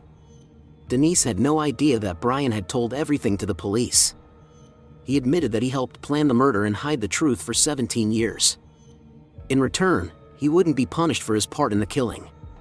He also showed the police where Mike's body was and gave a full confession. A few months later, on May 8, 2018, Denise Williams was arrested. At first, this case seems confusing. So let's go back and look at how it all began. Jerry Michael Williams, also called Mike by his friends and family, was born on October 16, 1969, in Bradfordville, near Tallahassee. His father drove a bus, and his mother was a kindergarten teacher. Even though the family didn't have much money and lived in a trailer, they were happy. His parents always cared deeply about their son's future. Instead of building a house, they saved money to make sure both sons could go to college. The boys also worked part-time at night in grocery stores. Mike and his brother went to North Florida Christian High School. Mike did very well there. He became the student council president, played soccer, and joined the Key Club. At 15, Mike started duck hunting for fun. Around the same time, he met Denise Merrill. Mike was a soccer player and student leader, and Denise was a cheerleader and the council secretary. They started dating, and their friends thought they made a perfect couple. While still in high school, Denise introduced Mike to Brian Winchester. The two became close friends. Brian later began dating a girl named Kathy Thomas. The two couples stayed friends for the rest of Mike's life. After high school, Mike went to Florida State University, where he studied political science and urban planning. Mike and Denise both graduated together. Denise became a public accountant, and Mike started working as a real estate appraiser. He worked very hard, sometimes 15 hours a day, and his career quickly took off. In 1994, Mike and Denise got married. Around the same time, Brian also married Kathy. The four of them stayed very close. Mike deeply loved his wife and worked hard to give his family a good life. By the time he was 31, Mike was doing very well in his job, earning close to $200,000 a year. Mike and Denise bought a house in a nice neighborhood on the east side of town. In 1999, they became parents to a baby girl named Ansley. Friends of Mike said he always planned carefully. Since duck hunting was risky, he wanted to make sure his family would be okay if anything ever happened to him. He turned to Brian, who was working as an insurance agent. Brian helped Mike buy 2 life insurance policies, first for $250,000 and later for $500,000. In 2000, Mike's father died suddenly. This deeply affected Mike. He wanted to make sure his own family was protected, so he bought another policy for $1 million with Brian's help. This meant that just 6 months before he disappeared, Mike's life was insured for nearly $2 million. According to Denise, on the morning of December 16, 2000, Mike left early to go duck hunting on Lake Seminole, a large lake connected to the Apalachicola River. That day was their 6th wedding anniversary, and the couple had planned to go out and celebrate later that night in a small nearby town. But Mike never came home. Denise and their daughter waited, and when he did not return by noon, she called her father. He then contacted Brian Winchester. Brian and his father drove to Lake Seminole to look for Mike. There, they found Mike's Ford Bronco parked near the boat ramp, but there was no sign of Mike. They checked all of Mike's favorite hunting spots but found nothing, not even his boat. So, they called the police. The Florida Fish and Wildlife Conservation Commission joined the search. A few hours later, a helicopter spotted a boat floating about 225 feet from the boat ramp. When the team checked the boat, they found Mike's shotgun still inside its case. It looked like he never even used it. The search turned into a rescue mission. Some locals said that before the lake was created, the area had been an orchard. That lake had a lot of tree stumps sticking out of the water, both above and below the surface. Because of this, it was very dangerous to drive a boat there. People thought that maybe Mike's boat hit one of those stumps, and he fell into the water. Since he was wearing heavy boots, they could have filled with water, pulling him under and causing him to drown. More help was brought in, including a dive team from Montgomery, Alabama, and the Jackson County Sheriff's Office. They searched the lake carefully, but they found nothing. Mike was still missing. After a week, the rescue mission changed into a body search. Teams were given long poles to check the lake's bottom. Search dogs were brought in too. 10 days into the search, someone found a hunting hat with a camouflage design, but they couldn't say for sure if it was Mike's. The Florida Fish and Wildlife Conservation officers guessed that Mike might have been eaten by alligators. That could explain why they couldn't find his body. There were many alligators living in the lake. The Florida Department of Law Enforcement also found no signs of foul play and agreed with that idea. After 5 weeks, the search ended. The very next day, Denise held a memorial for Mike. Less than 2 months after he went missing, it seemed like Denise had accepted her husband was gone. But Cheryl, Mike's mother, did not believe it. 6 months later, in June 2001, a fisherman found a pair of water boots floating in the lake. Divers searched the area and found a hunting jacket and a flashlight at the bottom of the lake. In one of the jacket's pockets, there was a hunting license with Mike's name on it. But this raised many new questions. The boots and jacket had no bite marks from alligators. They didn't look like they had been underwater for 6 months, the boots weren't slimy, and the flashlight still worked. Still, just a week later, Denise's lawyer went to court and asked that Mike be declared dead based on the items found. He said that maybe alligators or other animals had eaten the body completely. The court agreed. The death certificate said Mike died on December 16, 2000, by accident while duck hunting. The body was still missing. That could have been the end of Mike's story, if not for his mother, Cheryl. She refused to stop searching for her son. "I can't stop looking for him until I find him," she said. Cheryl's fight for the truth made her relationship with Denise fall apart. Denise demanded that she stop and move on. She told Cheryl, "I'm tired of hearing about Mike. If you keep pushing this, you'll never see your granddaughter again. Denise meant it. She kept Cheryl away from her granddaughter. But Cheryl did not stop. If she had, Mike's story might have stayed hidden forever at the bottom of that lake. It took her 3 years to convince police to reopen the case. Cheryl made phone calls, put up missing posters, wrote letters to the governor of Florida, kept records, asked people to share Mike's story on social media, and spoke with news reporters. She even made a full notebook of everything she learned. She later reached out to Matthew Oresco, a wildlife expert who studied alligators. He explained that alligators do not eat during cold winter months. When the water is cold, they just try to stay warm. He also said that when alligators do attack, they always leave behind signs like broken bones, bite marks, or other clues. After learning this, Cheryl kept pushing the truth. Finally, after 3 years, she convinced the police to stop believing the alligator story and open a real investigation into what happened to her son. The case was reopened after new details came to light about how alligators behave. Experts said it was unlikely Mike had been eaten by them, especially in winter. Interviews and small pieces of evidence made investigators believe that Mike's death was not an accident. "I feel strongly that Mike didn't die in Lake Seminole," said Ronnie Austin, a former investigator from the state attorney's office. He also said that all the agencies involved began to think the same way. At first, the Florida Fish and Wildlife Conservation Agency handled the case because they believed Mike was just a missing hunter. Officers searched for 735 hours across 10 acres of the lake, but they never looked for signs of a crime. Jackson County Sheriff's deputies also joined the search but didn't explore other possibilities either.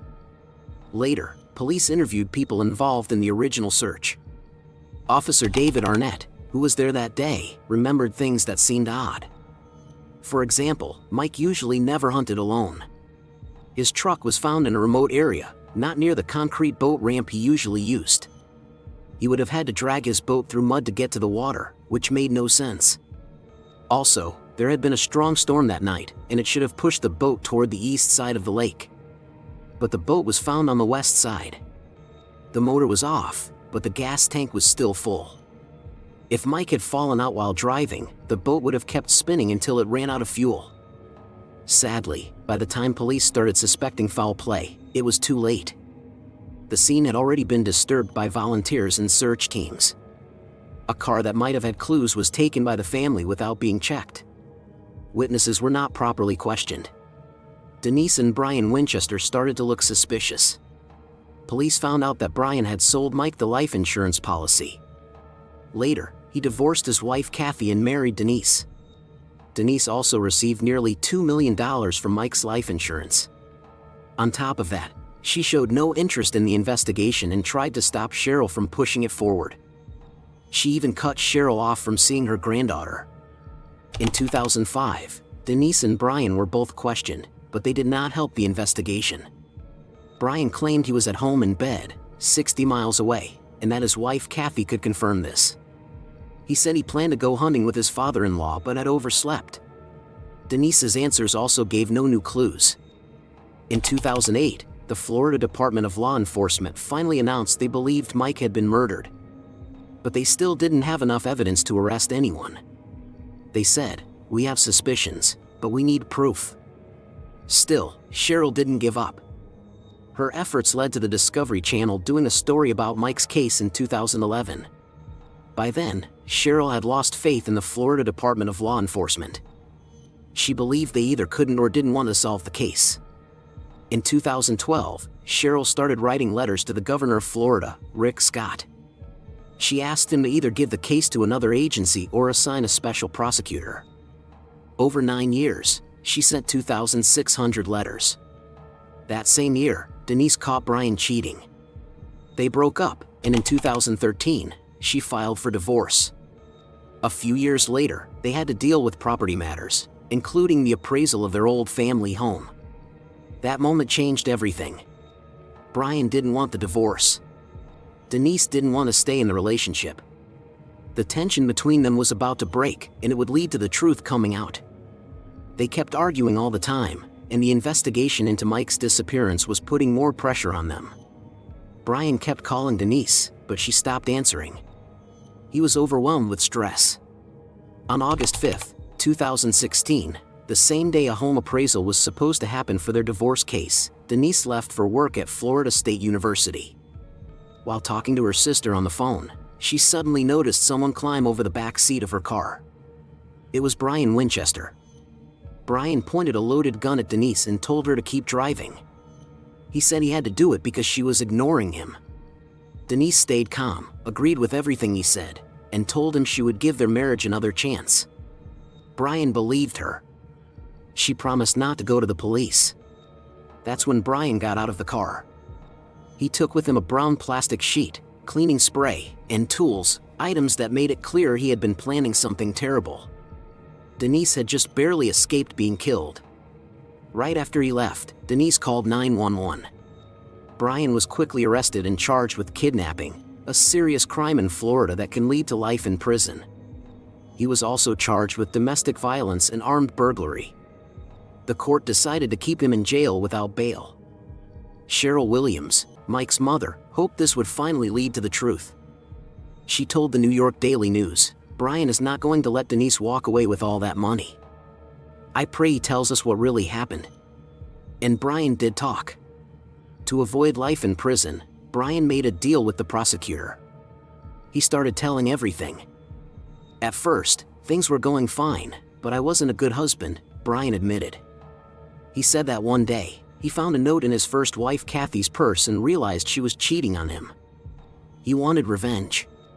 Around that time, he and Kathy would often hang out with Mike and Denise. Brian had known Denise since high school. He said he had never been attracted to her before, but after Kathy cheated, he began to look at other women differently. Brian and Denise's affair began in October 1997. What started as one night of drunk sex at a concert quickly turned into regular secret meetings. "We met at hotels during work hours. We met whenever we could," Brian said. Brian didn't want a divorce, and Denise made it clear she wouldn't leave Mike. She cared a lot about her public image and didn't want to risk losing custody of her daughter. Eventually, their affair turned serious. They gave each other gifts, wrote love letters, and saw themselves as a real couple.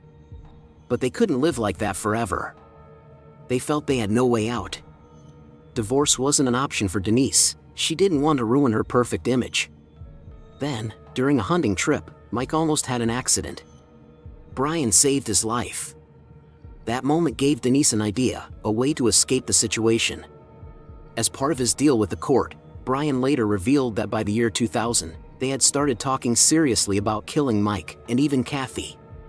Denise didn't want to be seen as a killer, so she told Brian she wanted it to look like an accident. That way, she could live with it.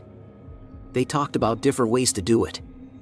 In the end, they agreed to make it look like Mike had a boating accident. The timing was planned so that they could get the biggest payout for Mike's life insurance. One of the policies was going to expire at the end of December 2000. They knew they had to act fast. The plan was set. Brian called Mike and invited him on a hunting trip. Brian said he told Mike that he had found a perfect hunting spot near the edge of Lake Seminole.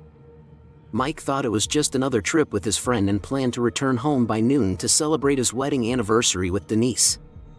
"I told him we were going somewhere special and that he needed to bring his wading boots," Brian said. He made sure Mike wore the boots because people believed that if you fell into deep water with those heavy boots, you would drown quickly. The plan was simple, make it look like an accident. But when they got into the water, and Brian pushed Mike out of the boat, things didn't go as expected.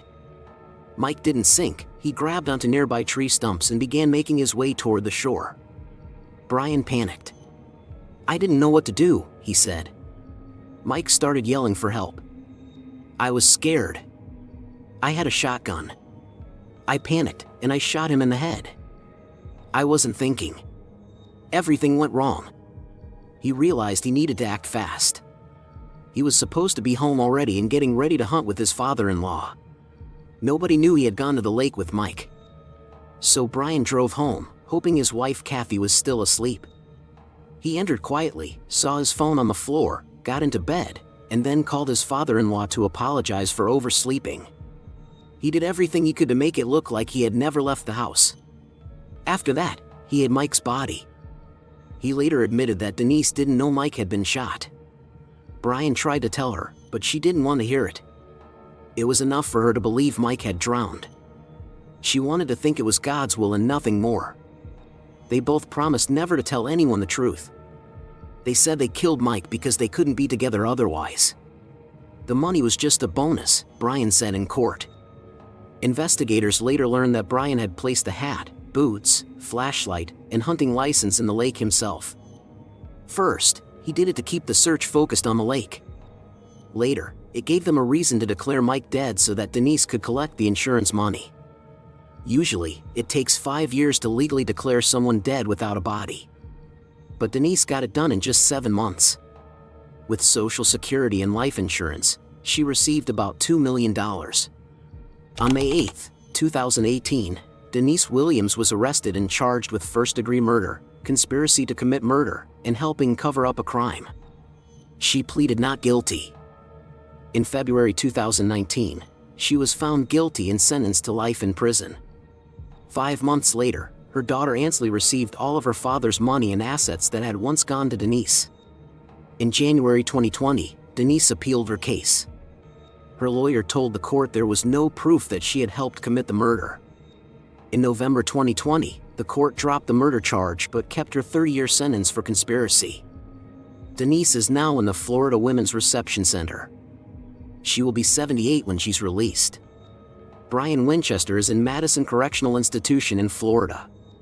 He will be released on July 30th, 2036, when he will be 67. Ansley, the daughter of Mike and Denise, believes her mother is innocent. She blames Brian Winchester for everything. Ansley chose not to speak to any media about the case or her personal life. According to Cheryl, Mike's mother, and Nick, Ansley's uncle, they haven't been able to stay in touch with her.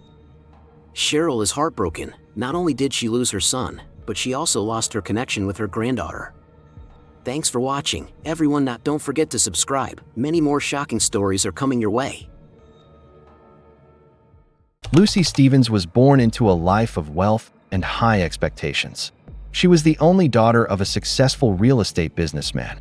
Her childhood was carefully planned with the best private schools, horse riding lessons, and formal social events.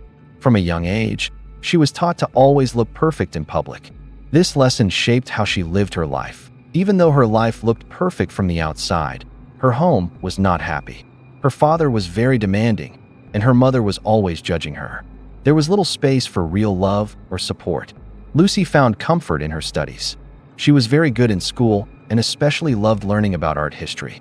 Her hard work got her into a top university, where she did well in her classes but had trouble making friends. She felt pressure to protect her family's image while also trying to discover who she really was. This led to many difficult relationships and a feeling that she was losing herself. Behind her well-kept appearance, Lucy felt insecure and always needed approval from others. Her romantic relationships were often intense but did not last long. She was often attracted to people who gave her attention and excitement instead of safety and care, which she said she wanted. During this time, Lucy met Finn Calloway. He was calm and sincere, and she believed he could give her the kind of life she was always told to aim for. As they got closer, Lucy started to believe Finn could fix her inner struggles and help her become her true self. But her old habits were hard to change. As the wedding day came near, she began to feel unsure and uneasy. The perfect image she had built for so long was starting to fall apart, showing the complicated and troubled woman behind it. Finn Calloway's childhood was very different from Lucy's. He was the son of a small-town doctor and a high school English teacher. He grew up in a community where people valued honesty, hard work, and loyalty more than money. Finn was curious and good at science. His parents supported his interests and encouraged him to keep asking questions. His summers were filled with camping trips and visits to science museums, which deepened his love for the environment. Even though he was smart, Finn stayed humble and friendly. He often helped other students and volunteered at an animal shelter without asking for praise. His kindness and honesty became strong parts of his personality. Finn worked hard and won a scholarship to a top university. There, he studied environmental science. That was where he met his cousin Asher Calloway. Asher came from the richer part of the family, but despite their different backgrounds, they became close friends. Finn often helped Asher stay grounded when he acted without thinking. After college, Finn followed his dream of protecting nature. He joined a nonprofit group that worked to save endangered animals. His job took him to faraway places around the world. During his travels, Finn saw both the beauty of nature and the damage people cause to delicate environments. These experiences made him even more determined to protect the planet. At a charity event for his organization, he met Lucy Stevens. He was impressed by her looks and intelligence, but it was her hidden sadness that truly touched his heart. Finn believed Lucy needed the kind of steady love and support he could offer. As they spent more time together, Finn thought he had found the perfect partner, someone who shared his values and could also challenge him mentally. He imagined a life filled with adventure and shared purpose. Proposing to her felt natural, and he happily began planning their future together. But Finn did not realize that his deep trust was about to be tested in a painful way. Asher Calloway was known as the troublemaker of the family, and he seemed to enjoy that role. He was born into the rich side of the Calloway family and had everything money could buy, but his home lacked real emotional care. His father, a busy lawyer, was almost never home, and his mother tried to escape her sadness through parties and medicine. Left alone, Asher became rebellious. He used his charm and good looks to manipulate others and take risks without much consequence. Even with his unstable home life, Asher was smart and had a natural charm that drew people to him. He could do very well in school when he chose to, but he often led others into trouble instead. During one summer, Finn came to visit, and it was during one of Asher's wild adventures that they became close. Finn's calm nature and true concern made Asher feel seen and appreciated for the first time, not for his family name or his ability to entertain, but for who he really was. Their bond became very important to Asher, giving him one of the few steady connections in his life. As they grew up, their lives went in different directions. Finn followed his love for nature and science, while Asher kept switching college majors, never feeling truly interested in any of them. He ended up working for a tech startup, more interested in the lifestyle it gave him than the job itself. His personal life was a mess. He had many failed relationships and became bitter about love, yet he kept chasing approval through short-term romance. People saw him as a charming but untrustworthy man who often broke hearts. When Finn introduced Lucy to Asher, something changed for Asher. Lucy was clever and complicated, and she understood the pressure of coming from a famous family. What started as playful teasing turned into a deep and dangerous attraction. Asher knew he should stop himself, but he could not. As the wedding day came closer, Asher felt trapped between loyalty to Finn and his growing desire for Lucy. This inner struggle caused him to act more wildly and feel more desperate, which added to the pain that was coming. Finn and Lucy's engagement became the biggest event in their social group. Finn had proposed during a conservation trip to Costa Rica, giving Lucy a diamond ring that was ethically sourced. The ring showed both his love and his values. Lucy, caught in the romantic moment and dreaming of a peaceful future, had said yes right away. News of the engagement spread quickly. Lucy's parents were happy that she had finally chosen a good match, even though they thought Finn's charity work was a little old-fashioned. Finn's family welcomed Lucy warmly, impressed by her elegance and how devoted she seemed to be. As the wedding planning began, the first problems in their relationship appeared. Influenced by her mother and society's rules, Lucy wanted a big and fancy event. Finn, who came from a simpler background and cared about the environment, preferred a small, meaningful wedding. Their compromises often felt unfair. Finn gave in to her wishes, agreeing to more guests and a fancier place than he liked. He told himself he was doing it out of love, wanting Lucy to have her dream day, but Lucy started feeling upset. She saw Finn's reluctance as a lack of excitement about marrying her. As the wedding day came closer, the pressure made things worse. Lucy became angry over small things like the color of the tablecloths or which wine to serve. Finn, trying to avoid conflict, focused more on his job and left most of the planning to Lucy. During this stressful time, Asher became more involved in their lives. He often came by to cheer them up, make them laugh, or listen when things got hard. Both Finn and Lucy turned to him for support. Finn, thankful for the help, did not notice the quiet moments between Asher and Lucy, the long glances, the brief touches that lasted too long. Lucy started looking forward to Asher's visits. He brought excitement into her very controlled life. She told herself that her growing interest in him was just stress from the wedding. She believed it would pass, but as the wedding day approached, everything boiled over. A fight about seating plans ended with Lucy crying and Finn storming out. That night, Asher came to comfort her. He brought a fancy bottle of champagne and listened to her fears. In that moment, something changed. The line between comfort and desire disappeared. They kissed, a choice that would lead to disaster. Next morning, Lucy felt guilty but could not ignore her feelings. She told herself that Finn would never know and that one last moment of fun would not matter before she became a wife. But she had no idea that the life she had built was about to fall apart completely. The secret relationship between Lucy Stevens and Asher Calloway started like a spark in dry grass, quickly burning away all reason and caution. At first, it was only glances and brief touches, but soon, it became secret meetings and passionate moments. Their first time alone happened under the excuse of wedding planning. Lucy asked Asher to help her pick a surprise gift for Finn, even though her true reasons were not innocent. They met at a fancy hotel bar, a place where privacy was expected. While sitting close and pretending to look at watches, the tension between them was clear.